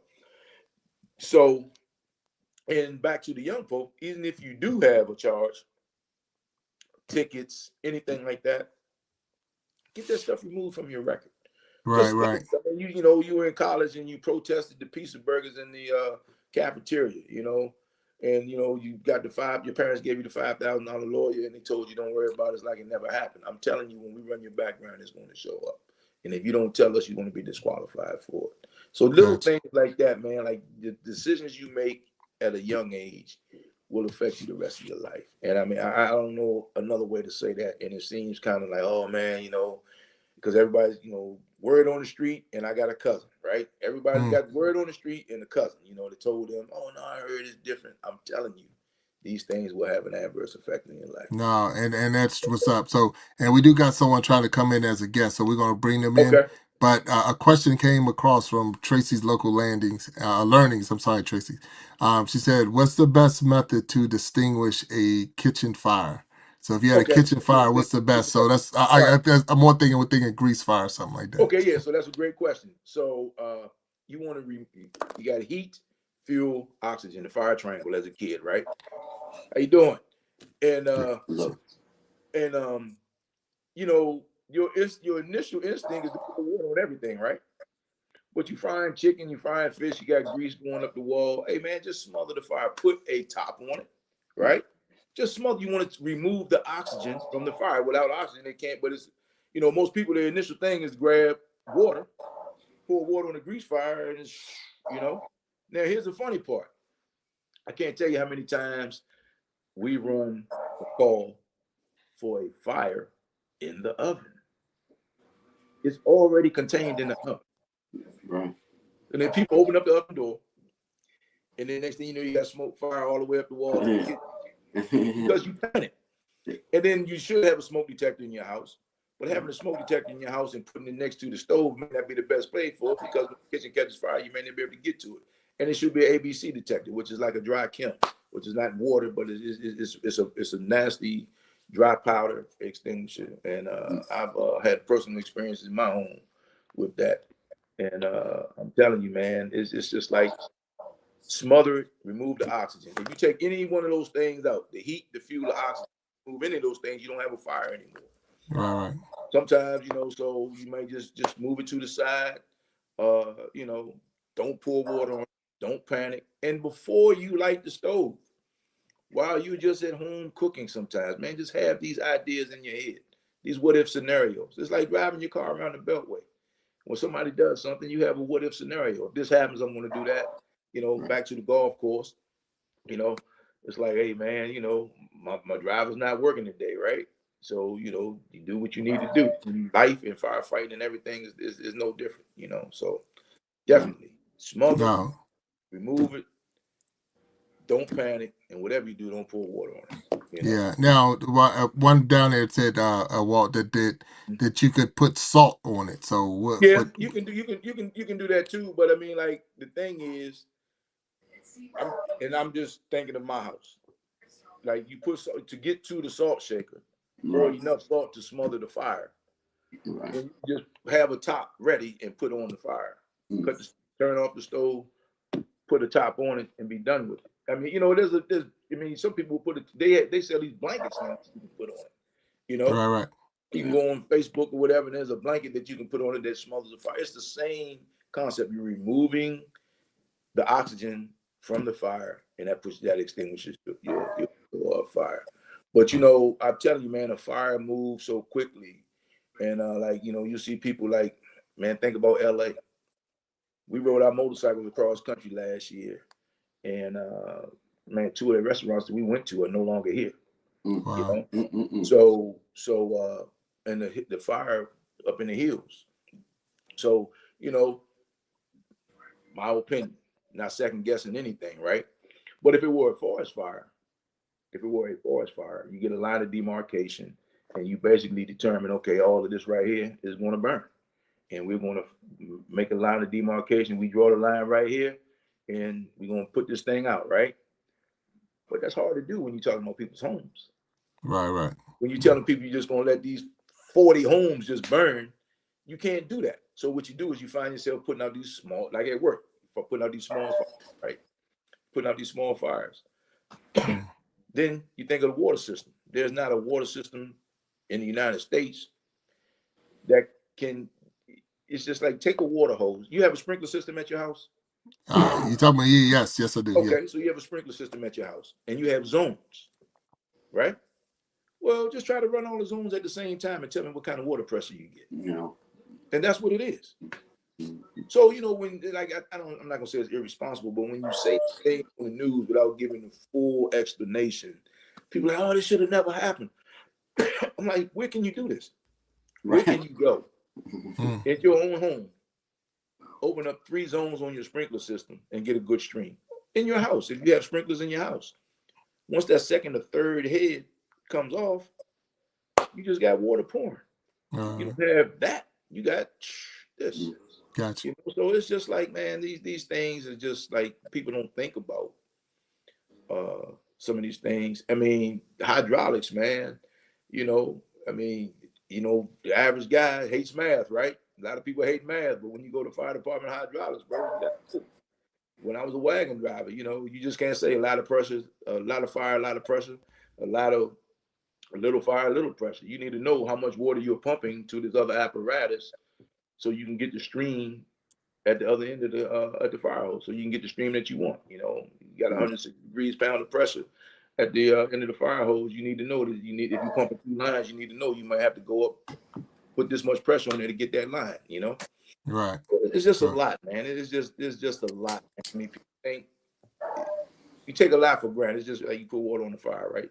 It's kind of simple. You put the wet stuff on the hot stuff, but there's a lot in between there. There's a lot in between. So No, and I respect that. So I'm more thinking or looking like, do you recommend running like a fire drill in your house for your family or something absolutely, like that? 100%. Mm. Look, fire drills, where you're going to meet if there's a fire, the escape ladders, you know, you can buy from your local hardware store. Uh, you know, some people, uh, you know, just because for security reasons, you know, they have windows nailed shut, screwed shut. You know, you need to know all of these things, and you need to be able to do these things and have a plan when you don't need it. That's the time to make your plan when you don't need it. Right, That's right, the right. time to practice your plan and Mm. getting out the house and where we're going to meet. It's like a school fire drill. You got, you know, kids, they know when they have a school fire drill, they go to across the street or wherever and line up. You need to know that. You Mm. need to know that. You know, you need to have all those things. And like I said, man, unfortunately, I've been on a few fires where there's been some fatalities of friends of mine who were firefighters and their family, four of their family members were the fatalities, you know. Oh And wow, wow. hey, bro, it killed me, man. But it's like Mike Tyson said, everybody got a plan until they get punched in the nose. Hmm. So everybody's got a plan until your house is on fire. So Right. yeah, yeah. All right, so we are at this is the Iron Sharpening Iron after show. We got Walter Jernigan in here. He's our guest from the Iron Sharpening Iron show. He is a retired DC or Washington DC firefighter. He's breaking down a lot of stuff for us. We got now creating changes in here. He's here as a panelist during the after show. This is where we come together as a panel and we can ask different questions and get your questions answered. So I want to respect we got creating change in there. Then also want to make sure we acknowledge some of the people. So Peter Perg is down there. Hello, Peter. How you doing? I see Dapper PH is in here. So hey, old Dapper, thank you for showing up. And I think we got a guest that's going to come in. So it's going to be four of us in a second. So let me see if we can Okay. get another person in. And boom, we got one adding to the stage. And there he is. We got Mind Games is here. My So man, now Mind Going Games on? is How in you here. doing tonight? good Yeah, enough, what's man. going on? So, Hey, so Walt, you have been breaking it down to us, and you really, to me, you helped a lot. So I've definitely, we've been talking on the things to do and things, and when you just made a comment. So I had a house fire, so I'm gonna share the story. okay. So when I was in middle school, I get a call while I'm at school saying, "Hey, when you catch the bus, don't go home. Go to my best friend's house because the Mhm. house was gone. The house Wow. had caught on fire while I was in school, and it was gone. It was gone, gone. So it was nothing we could do. And the thing is, when they found out what happened was the fire got behind the panel on the Yeah. wall. So we Oh had yeah. paneling all around our wall, Yeah. and when they got there, it just took the whole everything. And but it was one of those where it was super devastating. I mean, really, really, because you think you had a place when you left to go to school, and when you get home, it's no longer there. And the mental part of that, I will never forget that. So I can only imagine some of the things that you as firefighters see that and I know military will say PTSD and things. So do Right. firefighters go through something similar Oh to yeah. that? And I just want that. So let me tell you this, man. When you say fire behind the paneling, right? Mm, So when I came on, we didn't have thermal imagers and all that kind of stuff. Right now, you got a thermal imager, you can see if there's hot heat behind the wall. So the way they taught us was, if you leave them something to complain about, you've done your job. Now here it is. Most people will say the house was in great shape till the firemen showed up, and then they destroyed my house. Right. So when you say paneling, right? We come in, we see a little 2 cent fire, we don't remove the paneling, or has run up a pipe chase, and we don't put holes in the ceiling, see what's going on. We don't, like I said, we don't run cameras to see if you got any heat that went any front flames that went anywhere else. You're good. Come back 2 hours, 3 hours later, and your house House is is gone. gone. Yeah. Yep, and the house is gone. So, when you come in for the little 2 cent fire, you got to really make sure. And I'm not saying that's what happened in your situation, but like, people never understand. Well, the fire was down here. Why are they up here in the attic punching holes in my ceiling? Right mm, now, not so much punching holes because we got thermal images, but you still need to make sure that it hasn't gone. And then here's the irony: we haven't done what we're supposed to do. We come back and the whole house is on fire, and everybody's talking about, oh man, the firemen did a heck of a job, man. They were out there, and it's just surround and drown at that point. They did a heck of a job because it looks pretty impressive with this fire coming through the roof and all this water, right? But we, not saying that we know, but if you didn't go and open up holes and inspect what you should inspect, and you had like maybe a rekindle. So that's why when we come in like paneling, man, you got to take all that paneling off the wall. I mean, you got to do it, man, because that paneling behind the fire's gone everywhere. And like you said, you mm. came back to no house, but you'd be Right. surprised how many times people like take the paneling down, or just a little fire, and the next thing you know, it's over. You know. Right. So when we get there and we do what we do, and we have to explain to people what we're doing and why we're doing it. Food on the stove. One of my pet peeves. I don't want to hear glass breaking. I don't want to hear glass breaking Mm. for food on the stove. If it's that bad and that tight, you gotta have your mask on. Mm. You know, the screen in your house keeps like 75% of the smoke in. So you get a window is, fire. I mean, I'm not gonna say all fire, but you get glass breaking, clang, clang, clang, clang, clang, for food on the stove, a pot of hot dogs on the stove, right? I'm breaking in your glass. I got a hole this big, and I'm not doing anything. I'm not ventilating. If you're gonna ventilate through a window, take the whole window out. And then we do cross ventilation, so you can take a fan, stick it in the front door, open up the back door, and ventilate the whole house in minutes. So just little things like that, man. You got to be mindful of all of those things, and you got to understand first and foremost, man. Just like being a doctor, being a police officer, being a military vet, being a YouTuber. Your job is not to bring harm to the public. Your job is to prevent harm to the public, right? Mm. And that's just little things like that, man. And I'm telling you, bro, it's just so many things, man. It's just like you just can't believe it. I mean, you just like, wow. So, man, losing your house, I can't even imagine that. Like these people in California, I can't even imagine Right, what right, that right. look like. I mean, like you come home to nothing. The people that lost Mm. their houses in floods. I mean, like you got nothing, Nothing. absolutely nothing. Just imagine your whole house is gone. Mm. Yeah, With I everything don't you have to have, imagine it. yeah, It was just that, everything man. you Yeah, have in it. And for yeah, you, your considerations are different than your parents because you got the GI Joe with the kung fu grip, and you got all those things. But mm. just your stuff is your stuff. No, Yeah. no, you're right because the things that did remain, they were all smoke damage, and this and that, Yeah, and and you're still trying to salvage what you can salvage, and it's like you don't what we say it a lot. With one person's trash is another yeah, person's treasure, but these are yeah, your treasures, and now somebody's telling you it's trash, and that's yeah, where yeah. it gets to be a problem. So And that's yeah, why you just can't be throwing people's stuff out. If it's not on fire, if it's not risk of causing a fire, hey man, put it to the side, preserve that, right? And and then you try got to to respect them. and think about it, man. How much personal stuff you have in your house, right? Oh yeah, yeah, How one hundred many percent, all things? of Look, it. let me ask you this, man.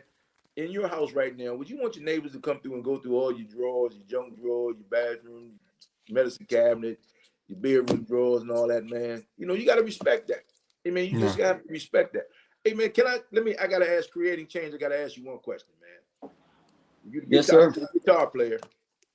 I I, see you, I I guitar I player. do like to play guitar. Yes, sir. You ever heard of a group called Bad Brains? No, sir, I haven't. Okay. Yeah, I got a cousin that played for a group, rock group though. Rossi, Uh, if you'll tell me that name again, I will look them up. Bad Bad Brains. Bad I know Bad Bad Brains. Brains Brain. is. Yeah, I you know do? Bad Brains is. Oh Yeah. man, yeah. The Maggot guitar Brain? player is my Maggot cousin. Brain? Yeah, Huh? really. Maggot Yeah, Brain, are you talking about? Yeah. yeah. The guitar player is my cousin, Gary Miller. Doctor No. That's my first cousin. They have that Okay. awesome drummer too. They Okay. got that awesome drummer Oh too. yeah, Earl Hudson. Yeah. Yeah, yeah. And they got Okay. HR, Cool. yeah, and Daryl on the bass. Yeah. But when I see the guitars, man, I think about it. Yeah. For about 10 minutes, Bill, I thought I was gonna be a musician. Yeah. Yeah. Look, Yeah. And, look. Yeah, Earl Hudson I had that I same, could never get my fingers in the right yeah. place, man. I could never get my fingers. Yeah. Look, Yeah. Yeah. I So had that same Yeah. life. It was all about 10 minutes, all the whole yeah, 10 minutes. about Yeah. 10 minutes, man. I was gonna be a musician, man. Yeah. So I want to But make look sure where we hit look, the look, look, people. look where it landed with Jay. Look Huh? where it landed. It landed with Jay. Landed with Jay, his son. Oh, okay, Oh, okay. Big Jack's son you talking is about a Jay Big musician. and his Jack. So yeah, band. yeah, yeah, Yeah, yeah. the heavy hitters. The heavy Yeah. hitters. Yeah. Yeah, the heavy hitters. Hmm. Absolutely, absolutely, Hmm. 100%. Yeah, It the might heavy have Yeah. skipped a hitters. So generation with you, Big Jack, but hey. Yeah, it's all yeah, good. It's all good. Right, I yeah. picked up other things. That's for Yeah. sure. yeah, Right. So When you get to see exactly what you would have been if you would have been a rock star, you see your yeah. son. Hey, there you go. There you go. So I want to make sure we acknowledge the people that's down in the chat, and Hmm. we're gonna continue to talk. And then we got the panelists that's in here. So we got creating change and mind games, and they might have some questions. So I don't want to hog that time that they're Okay. here. So Dapper PH, we thank you for being here. Joe Remington, thank you. Tracy's Local Learnings, thank you for showing up and being here. But this is the after Thank you, show of the Tracy. Iron Sharpening Iron. After show, Tracy's put up. She said, "Mind games, creating change." Big Jack, story time. Walter Hmm. Jernigan, thank you for Hey, being here. So thank you, Tracy, again. Joe Remington, I think we already said your name, but there you go. Anisha, she's been here for the whole time. I think she's been here. Allison Mapp, Mhm. I know I might have missed you in the beginning, but thank you, Allison, for being here. And we just want to, this is an opportunity, and this is what we do with the show as far as the Iron Sharpening Iron after show. It's a chance for you to ask your questions and get your questions out. If you want to be on the panel and come in and talk, you're more than welcome to come in and talk with us. But right now I have Creating Change here, Walter, and I got Mind Games here. And if they have a question for them, I'm gonna let them ask you a question that they Two might want. guitar players. Two guitar players. I just Yeah, see both mine of them can play. with Yeah, the yeah, guitar. ain't that Yeah, something? my man. Okay. I didn't do this. I didn't do Okay. this for the guitar. I fiddle. No, I but fiddle. respect, Nothing like. man. Yeah. So you Yeah, guys, no, it's cool. you guys know any firefighters? Do I know any I do. firefighters? Yeah, figured. Yeah. You know any DC guys? No, I I know don't. Florida. I know Florida Coral Okay. Gables. Yeah, Okay. and Yeah. I want to tell a story about this. So if you don't Talk mind, to me. because don't let him tell a story. Go ahead. Is that what you're saying, Guy? No. Guy was shaking his head. Absolutely. I'm just joking. I'm joking with Guy. No, I You can know hear why? you. Because Go ahead. I'm seeing the delay. That's why Yeah. I'm seeing the delay. Sorry Oh, about you that. got a delay. Okay, gotcha. No, because I'm not looking at the camera. So, um, when I was about, I think around 9 years old, Mm-hmm. I used to play with matches, Mm, and Mm-hmm. my back, the back part of the house was like it was storage, but it was also like a workshop that my dad left when they got divorced. So, like Mm-hmm. 4 years later, I'm sitting there playing with. It was like now the place where we stored the lawnmower. So Oh, I'm sitting there, and the first notice that my mom had in one of the rooms that I played, I basically sprayed. I got a little big. I sprayed the fire extinguisher. So I couldn't clean that up. So she mm-hmm. caught on. She's like, Yeah. "Oh, okay." Then the next time, she's like, I was playing inside the workshop area, and I started something, and she saw the line of it. Even though I got it out, she saw the ring that it actually made. Yeah. So she had a friend that was in the that knew somebody that was in Coral Mm-hmm. Gables fire department. She took me there with a pair of underwear. Okay, she took me there with a pair of underwear, saying, "I don't know if you're gonna be going home. I don't know what's up." I'm like, Right. "Okay." I meet this guy. He shows me nothing but people that have been burnt by their kids. Right. Yeah. mm, I Yeah. mean, seriously, changed my Yeah. whole life in that Oh, sense. yeah. I never played with Yeah. matches again. I smoked Yeah. cigarettes, but I never played around with it again. So there's a program in DC called the Junior Fire Starters Program, and Look at it's that. not that extreme, but it's, hey man, you don't No, I understand. know. I played with it. Kids I don't played with it. I understand. know. Yeah, you don't understand. And It here's the looks thing: cool as hell. It looks it looks cool. cool. It looks cool. We all set the woods on fire, right? Yeah. Leaves on fire. You got a campground, and the next thing you know, it's burning. And, oh man, it's a scary thing. But It's not cool yeah, after that. It's not cool after it turns in from the little fire to the big fire. no, it's not, man. I mean, then just something as simple as going camping and not putting your campfire out. Right. Just roll I've up always on heard it. about Smokey the Bear. I've always heard about Smokey the Yeah, Bear, but it never, yeah, you know? Yeah. that's real. That's that's that's Yeah. that's uh that's a real thing, man. That's No, I definitely a real. know. I mean, from when I was growing up, that was a big thing. I was growing up in the 70s. I was born in 70s. So Okay. from when I was hearing TV, it was always a big thing. Yeah. Smokey the Bear. Put out Yeah. your campfires. Smoking material. I'm a cigar smoker. I smoke cigars.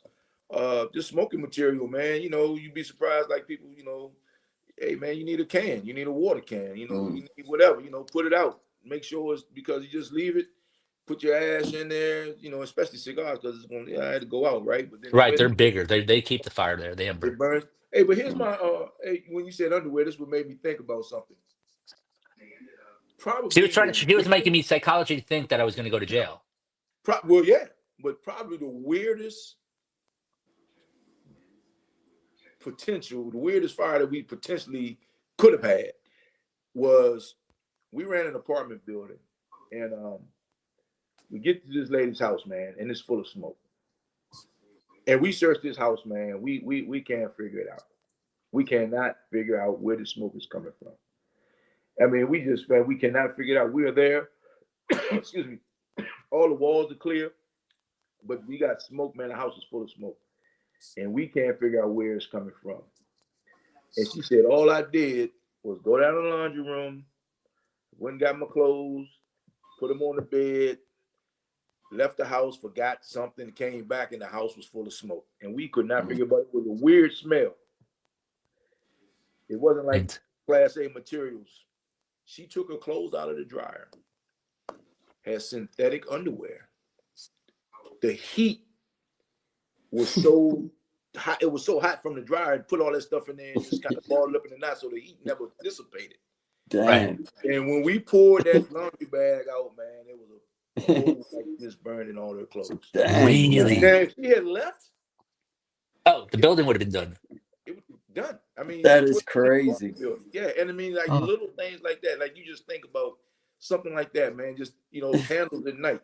People have Yeah. candles, right? Yeah. Put the candles up by the drapes. Oh man, kerosene heaters. DC you can't have them, but kerosene heaters. Who doesn't have a kerosene heater, right? Overloading power strips. Just all these little things, man. I mean, we all just all of these things. And then there's not even mentioning the people who have electric cars. This is the new one, and didn't get the system heavied up, Right. or didn't get it inspected, or get some jackleg guy. Oh, my cousin can do it, but he's not a licensed guy. And next thing you know, man, I mean, they had a few of those incidents, and then even the lithium batteries, man, for like my golf cart build, right. And for those boogie boards and all that. Oh yeah. You got to, man, when you charge them, get them full, unplug them, because they can fire. Yeah. But that was the same thing with I'm sorry, Maya, real quick, but that was the same thing with the cell phones, and people was charging their cell phones and having them in the bed with them, and the cell phones were catching fire.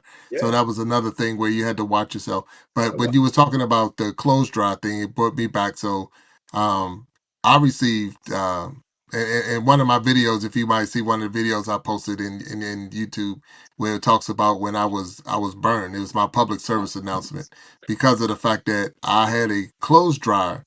So it was a Sunday morning, I'm drying clothes, and the dryer started making this electric dryer though, started making this real crazy noise. Crazy noise. So instead of unplugging it and turning it off, I just moved the dryer to try to see what the noise was coming from. And when I moved that dryer, a big ball of fire shot out the back of the dryer, ran up the wall, and we had a ledge that was over top where the soap powder and all was on. So it ran up the wall, came up the ledge, and that thing came. I could see that fire sitting, looking. It's like I was looking through fire. So I did a turn. I mean, I turned because it was coming at me right in my face. And I turned, and it was like if somebody took a pin and just drew a line right down the middle of my face. And I had second-degree burns all on the left side, all down my face, down my arm, down my chest. And when they finally inspected, it was from the dryer lint. The lint in my dryer. That's like one of the most flammable things in your house. Is dryer lint. Tinder. It's like Tinder. Yeah, 100%. So yeah, it can be used to help set fires for a campfire or whatever. But I'm real a big pet peeve on make sure you clean out that trap, go behind it and clean that stuff out, because what happened was. Oh yeah. Because, and the vent, yes. Yeah, and your vent. I mean, sometimes you can just take there's a wire brush with an extension. You can take it, go in from the outside, just go in and just clean all that out, man. Because here's the thing, you probably the only sign you get is, man, my dryer is dry and slow, right? And you don't think much of it. And then, but that lint tray, man, you gotta, yeah, that's a big deal. And I tell you something else, man. When you were lucky, because when it comes to fire and burning body, being burned, I think they use the rules of 9, right? And I forget the number that gives you first degree, second degree, third degree, but your face, man, anything to the face is bad. And I tell you something else. When you catch road rash from a motorcycle accident, you go to the burn unit. Right. And I'm a motorcycle. They soak you in a bed, right? They soak you like in like a motorcycle guy. So yeah. And let me I know too. Man, when they get them clothes off of you, man, and they gotta scrub you down and those nerves, buddy. I have never been through that part, but I've seen guys who have been burned. I've visited them in the burn unit from motorcycles and firefighting accidents. It ain't pretty, man. No. And the pain they go through is real. The pain they go through is real. Oh yeah, 100%. It took me. It took me months and months to recover from that burn. To the point because it was second degree, so all the pigmentation off my skin was gone off the. So if you can imagine Batman and the character Two-Face, that was me. One side was, and I'm never going to win no beauty contest and nothing like that. I can't even tell, but I haven't seen you up close. No, and you can't tell now because and the Lord is definitely blessed me where I couldn't tell. But yeah, it was that. So I want to ask, and I do say it, and thank you, Tracy. Sharon Jackson said, "How safe are heated jackets that use the batteries?" So So I have one. I use a heated vest, and hopefully I won't need it tomorrow because I plan on playing golf. But I have one. I like them, but I still will keep it unplugged. And when I plug the battery up and charge the battery, I'll charge the battery and then I'll unplug it. Because again, I mean, some of this stuff is made, you don't know what's been UL tested, especially within the world of Amazon. You know what I mean? Right. You shopping price, right? And Timu. It's all man, yeah. So you just assume that well, To move. but it's not necessarily the case. So be on the safe side. Yeah. Same thing with electric blankets, right? This time of year, people have electric blankets. yeah. Same thing, man. Just don't leave them unattended.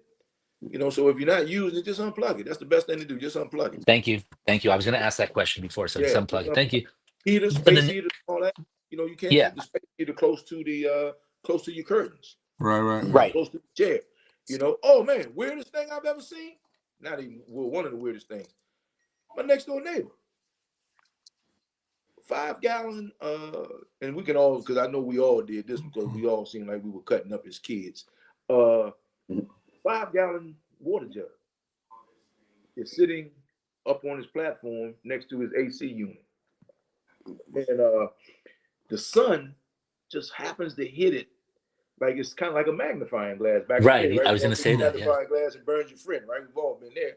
Well, the sun is just hitting it just right. So it's like a prism going through the water. And I smell smoke come out, and I smell smoke. And it's burning a hole in the platform. Oh, what happened here? Wow. Okay. No, we're good. We're good. So I go knock on his door and I say, hey, man, I want you to see something. And he comes out. He's like, what? Now, the good thing is, if the water releases from the jug, it's going to put the fire out. Put the fire out, yeah. That's a good thing.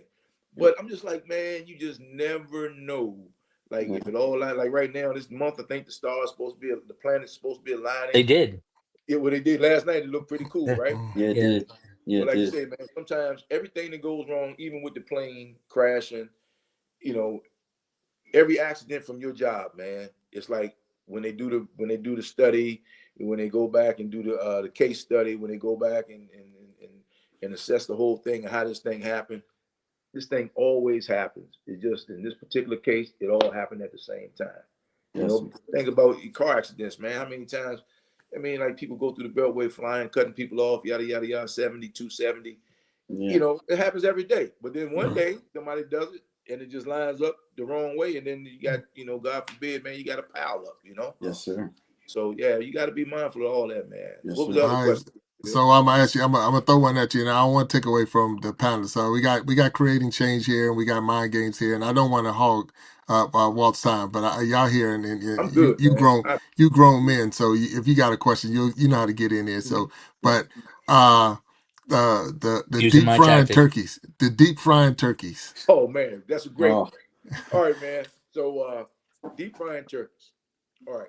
So the way the fryer goes, it's cold. It's Thanksgiving, right? It's Christmas. It's cold outside.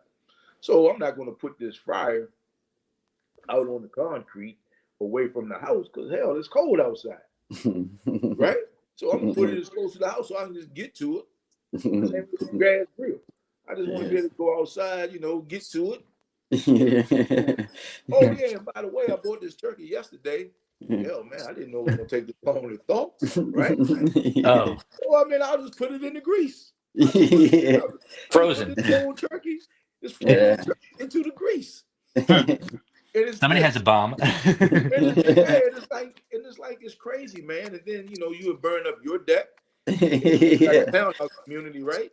You burn the whole row, and then the house. The same thing with the grill. Comes up the back of your. Comes up. People put their grill close to the house. Just think about that, man. That heat from that grill, it's enough to burn the siding on your house. Right. And I mean, but the fried turkeys, man, yeah. And here's the funny part, man. This is not funny. It's not funny. Excuse me. It's not funny. Right. But it is the funny part. It's not funny. From a fireman's perspective, it's almost like everybody goes to work thinking Sunday is going to be an easy day, right? But you got more people in the house on Sunday. Yeah. More people in the house on Saturday, right? and they cooking breakfast, man. Oh, and then the guy that comes home at 3 a.m. with the hot dogs in the stove. I don't know what it is about guys who drink. They come home and want to put hot dogs in the pot. I think that's all they can make when they're drinking. And, you know, and Teflon pans, man. You They can burn smell that stuff everything a out, right? mile away, Right. and it never leaves your throat, man. It never leaves you. I mean, you like smell it. Food on the stove, man.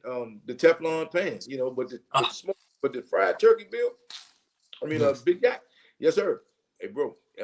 I mean, like, come on, man. I mean, like, I can't tell you how many times I've even seen my neighbors, and I'll be like, hey, man, do me a favor, man. Move that turkey up over this way, so right? Right. You want to at least give yourself a running chance, man. Yeah. Because if it goes over in the driveway, it's in the driveway, right? If it goes over on the patio, in the brick patio, it goes over on the patio. But right here on the deck, you're going to burn the whole house down. Yeah. You know? Oh, and then I got you. some people inside the house. I'm going to do it in the drive. Yeah. I'm going to do it in the garage. Right. Oh, yeah. So Joe Remington said he's going to step away. He's going to go spend time with his wife and daughter. So Joe, thank you for being Thank you, coming Joe. out and Hey, hanging brother with Joe. Love us you, brother. and see you. So Walt, I'm gonna throw another one at you. So I'm sure 4th of July. I'm sure 4th of July is a big one. 4th of July. Yeah, All right. So 4th of July. Most jurisdictions have laws governing fireworks, right? Like if you go up to Pennsylvania, man, a lot of people go up to Pennsylvania and get fireworks. I live in D.C. Sometimes the police are sitting right there at the Montgomery County line, seeing who buys fireworks, bringing them back into D.C. And then, of course, you go to every fireworks stand, not every fireworks stand, but, you know, somebody's throwing M80s or selling M80s or ash cans or cherry bombs or half sticks of dynamite, quarter sticks, rather. Quarter sticks, yeah. Behind the counter, right? Hey, man, until you run a call with somebody that's fingers are no longer there from a firecracker, just a firecracker. Right. And, you know, and again, hey, man, I'm not exempt. I've done some dumb things in my life. You know, none of you guys have never done this, have never taken a firecracker and taken the gunpowder out of the stem to make it a timer so you can slow the burn down so you got time to throw it, right? Hey, man. We did that. We've all been there, and I got a buddy lost his fingers on that, man. Yeah, Dang, man. Yeah, lost his fingers. Dang, man. So the fireworks, man, and then the rockets, the bottle rockets going up. Yeah. People's houses, right? Yeah. All of that, man. And then sometimes they go up and they come down on the roof. Yeah. Right. Yeah. You know what I mean? And then it's always the same thing. I didn't mean to do that. I didn't mean for that to happen. But this person didn't mean to do it in their house. Yeah. Well, I have a question for you, man. Sure. You know, well, I mean, a statement and a question. Okay. Thank you for your service. I'm familiar with the area that you're from. Okay. I know that it's definitely been a challenging career for sure. With that being said, with the knowledge that you've gained over the past 25 years, as well as you obviously are a great orator, you're a great storyteller, a great commentator, however you want to refer it. Do you see in your future maybe mixing your love of storytelling and communication with education, maybe wrapped around fire safety and other things like that? So good question. And that's a great question. So thank you. So the reason I'm on the show today is because I'm still involved. Just, man, you know, career days. I have 2 grandkids. Career days, you know, nieces and nephews, career days. Even when I was a liaison with the fire department, just having conversations like how we see things. I have friends who are police officers and trying to explain to them, like, for example, the block is on fire, house is on fire, the police pull into the block, right? They don't know how many fire trucks are coming behind them. So they block traffic, which we appreciate. But now they're also preventing, because they're going on to do what they need to do, they're also preventing more fire apparatus coming into the block. So just little things like that, man, is like, you can see I haven't been in barbershop in 30 years. But so these types of conversations I always love to have, because I told Bill from, I don't know if you were online at the beginning, creating change. I was. I said, okay, that's why I said, man, I started off with a, you know, like, hey, the more you know, I mean, it's impossible to know what you don't know. And the more I know, the more I understand that what I don't know. And like watching Big Jack do his thing and you guys exchanging ideas or even just how to build your platforms, you know. So I always like to have these conversations. I'm not having them as much as in a formal setting, but I have these conversations a lot because, like, I don't know what you do for a living, but there's things that you do that you take for granted that the other person's like, whoa, I never knew that. You know what I mean? Sure. When you have those kind of conversations, yes, but I'm not doing it as formal in a formal format as much as I used to, but I still have these conversations and people just walking through the process. I tell people all the time, hey man, have them call me before because there's things like in my day, we were doing stuff by hand, right? So now we're doing everything online. So back in the day, and how old are you, sir? If you don't mind me asking. No, sir, I didn't serve. How No. old are you? How old I'm are you? 47. Okay, so there was a time you go for your job, you fill out a clipboard, you got your father's shirt on, it's too big, you got a tie, it's too big for you. You know you don't qualify for the job, you go in and the guy's like, hey, you know, you give him a firm handshake, you look him in the eye, and he tells you, hey man, you know, you're underqualified for this job. You pick the store. But I really like the fact that you came in, dressed well, gave me a firm handshake, you look me in the eye, right? Now these kids are applying everything, they're applying for jobs online. So they don't get those second level conversations. Yeah. So my goal right now, when I go visit a school, when I go visit a community center, when I go visit a job program, which I have, and I do mock interviews and stuff. But he has a company, and they do these job prep classes. When I go to these classes, try to have those conversations like these are things people are looking for. And again, it's nothing new. I'm not telling you any secret. Right. Your parents have been telling you to look a man in the eye, shake him and shake his hand, stand on your word. Don't pretend to be who you don't intend to be. You know, all of those things that we learned as kids. It's no different. It's the same stuff. So hopefully you just keep reiterating and reiterating and reiterating, and then one day it goes off.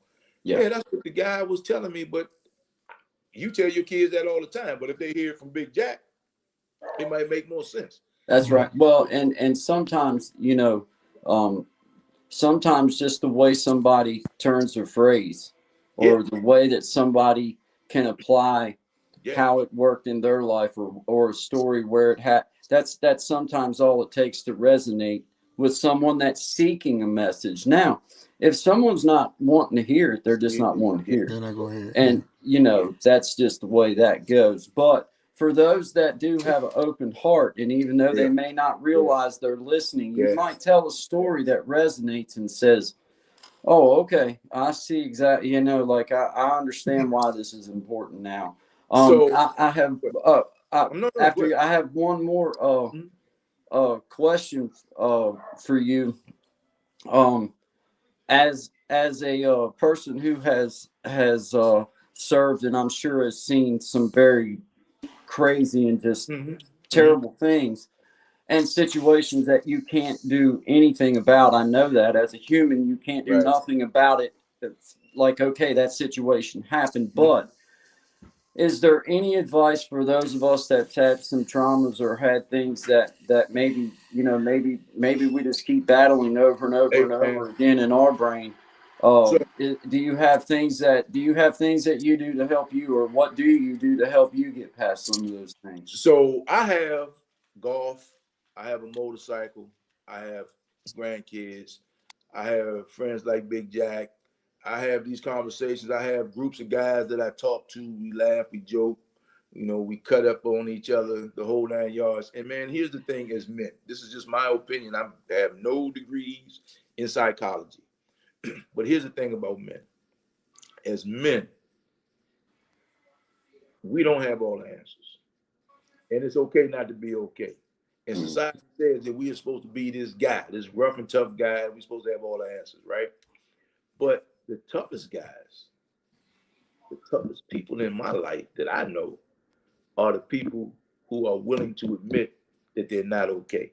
That they may go talk to somebody. It may just be something. And like I said, man, I ain't been in the barbershop in 30 years, but Jack, the barbershop is therapeutic, right?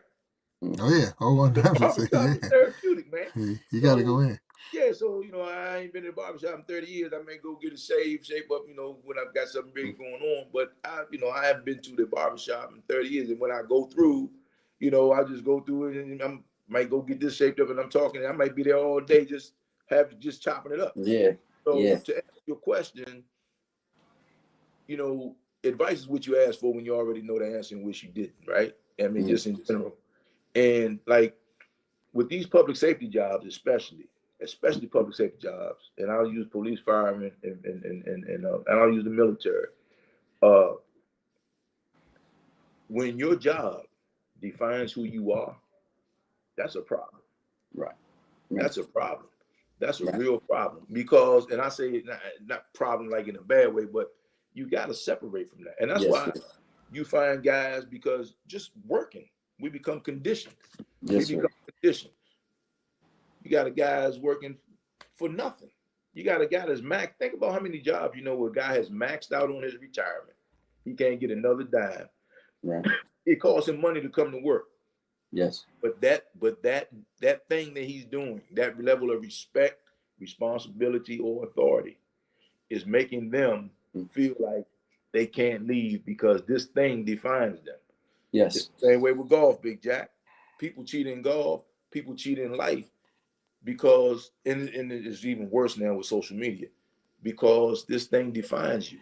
But the problem is this: when you put those types of conditions on your life, right, and then you are this great person because you can do this great thing, are you really a better person? No. That's so back to your immediate question, man. You gotta have a life outside of that. I see you got your guitars. When you want to unwind, and I see your shirt. So I'm thinking, you might come in and strum a few chords and have your nice ice cold beverage or whatever. And that's what it is, man. I often like to ask that question because I guess most importantly, I've tried to find my way of reaching folks and my way of sharing with folks. And as you said before, the more honest that I can be, it seems like the better my message I'm able to resonate with people. Yes. I have inmates that come to my house right to this day that, I tried to always push on them that 3 or that 5 or that 10-year sentence did not define who you are. It defined you while you was there. But if you're willing to walk away from it, then it's willing to stay there. And give yourself that time to separate because it takes just a little bit of time to get past. But you got to give yourself grace. You got to give yourself grace. Yes. Let me say this, man. So the part that really gets me is like we really think that people think about us more than what they really think about us. You know what I mean? Like everybody's trying to make it. So, for example, you got 4 types of personalities. This is what I've found, and it's just, you got. If you've ever taken one of those personality tests, right? Yeah. You got your sharks, your whales, your urchins, and your dolphins, right? Your sharks, those are guys about that money. They're about their business. They need to get that money. Your whales, they want to save the world. Your urchins, they need all the details before. This is like sales 101. They need all the details before they can buy anything. And then you got your dolphins, they just want to have a good time, right? So when I walk into a classroom of kids, 12th grade kids especially, after lunch, you already know, or even before lunch, the room is a mess. I got to get their attention. So, good afternoon, ladies and gentlemen. I'm Captain Jernigan, here from DC Fire Department, Office of Recruit Processing. If you're looking for an opportunity to make a good living, people's heads start coming up. Serve your community, people's head starts coming up. Learn a lot, People's head starts coming up and have a great time doing it. You got all four of your personalities, right? Now, here's the thing. When you tell somebody that I don't say these things to impress you, but to impress upon you, if I can do it, come on, man. You know what I mean? There's nothing special about me. There's nothing special about me. We all special, don't get me wrong. But think about it. Think about it. We all try to figure this thing out. We all been that uncomfortable kid trying to figure things out. We've all been there. We have all been there, man. I mean, the thing is, we all trying. So with social media, and this is just me being an old guy, the problem is people expect you to be this other thing that you're not. Because even like meeting people, like I always talk to the young guys, like, how in the world do you meet a girl, man, and you can't really know a young lady till you on the phone with her at 3 o'clock in the morning, falling asleep, and you're gonna hang up the phone first. You just can't text because stuff gets lost in the translation. Yeah. So you just gotta talk to people. And once you talk to people like with you guys with your platforms, which is pretty cool, you get to do that, man. I mean, that's pretty cool. And then the thing is, and I can't reiterate this enough, how you guys kind of look out for one another. Yeah. You guys kind of have a community. I caught something yesterday, Big Jack. It was like, and somebody said, I don't even know who said it, but if you do an hour and I do an hour, then we all get an hour. We can do 4 hours and we all get an hour from doing what thing that we do. It's like, man, and then with this platform, and your people can connect with my people can. I mean, that's a huge thing because the world doesn't do that right now. Well, what's up, Dapper? Yeah, it really does. It really does help me to just come on here with Big Jack, okay, or with Mind Games, or with you, or whoever it is that I might come in on. I've always just my payment in this whole thing has nothing to do with money. It's about the platform. It's about when I speak, I want to know that there's some people that want to hear what I have to say and are going to take me seriously and know that there's a reason that I'm speaking. Right. And that is my real payment. Now, I'm not one of these people that's going to play games and say, "Oh, I don't want no money. That's not what." Hey, man, if I can figure out how to put some coin in my pocket, I'm not going to stop you. But at the same time, that's not my motivation in the whole thing. So let me say this. So you talking about part-time jobs, right? We talked about in the last hour with Big Jack. I drove a limo. I promoted parties, trips, small concerts, right? Did all that on my 3 days off. Let me tell you something, man. You can't, and even when I was still working before I retired, I used to throw the fire department Christmas party. You cannot have a good party going in trying to go Christmas shopping, right? Or thinking about the money. Just like with your site.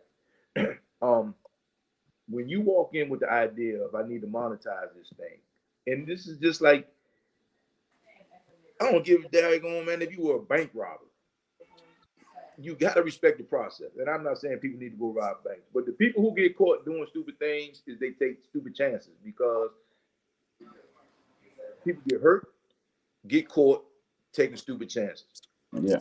It's as simple as running a red light. Come on, man. The light is red. It's been red too long when you ran it, So you have to respect the process, understand that the process will take care of other things. The money is a byproduct of you respecting the process. And here's the thing, and Big Jack, you can attest to this. When this man started playing golf, I probably had 25 years of golf under my belt, my man. Big Jack. This guy, we in the same league. We're in different flights, but we're in the same organization. What was the name of the Am Tour? Golf Channel, yeah. Golf Channel Amateur Tour. We were in different flights. This guy how many trophies did you win your first year? 8. 8 trophies his first year. Because he was fundamentally sound. Yeah. He came in with, I'm going to learn this golf. I'm going to compete. I'm going to do this thing. That's why I said, man, this thing is this. How many followers do you have now, sir? We're at 1,600. 1,600. I remember when you had nothing, Yeah. So back to what you were asking me, creating change. It's like the process, man. And you're 47, so you probably like the last generation, man, that respects the process. It's like it's not instant for you. you understand that if you pay your due, but also, you know, you probably got maybe possibly I don't know the situation. Oh yeah, Maybe have a I'm career. married. I'm married. Got a kid. I Got a was a kid, day carpenter. I job. was a carpenter by trade, There you and go. So made some pretty wise decisions. I think about buying my stuff, and me and my wife own everything that we have, and that frees me up to have a little bit more time at this point in my life to do other things and try other things because I'm not strapped for every dime. yeah, you know, and so you don't make those. Let me ask you this: as a carpenter, right? You're not going to go in and clean up somebody's mess. You will go in there and tear it up and start from scratch, right? Absolutely. You say, man, what is this jackleg stuff going on here, man? Who in the heck you have, and you see it all the time, right? All the time. And so that's my point. You respect the process. You build a foundation. You know, you do it the right way, and that's that because you got a lot of. It's like a one-hit wonder, man. You got Milli Vanillis all over the world, right? I like the way you guys are building this thing out, man. It's pretty cool. Well, I definitely think that the way that I see that it's growing, I think it's going to be something that lasts. It's going to be fundamentally sound. The people that are there with you are going to be there with you. Yes. And that's powerful in my world. I love seeing that. It motivates me. It inspires me to keep trying to be somewhere where people want to be at and meet more people. And I just like here at Big Jackson, listening to you guys, to me, this is the kind of fundamental conversations that the world needs to hear. Needs every day. It needs this kind of conversation, these types of platforms. There's enough ignorance that gets a platform.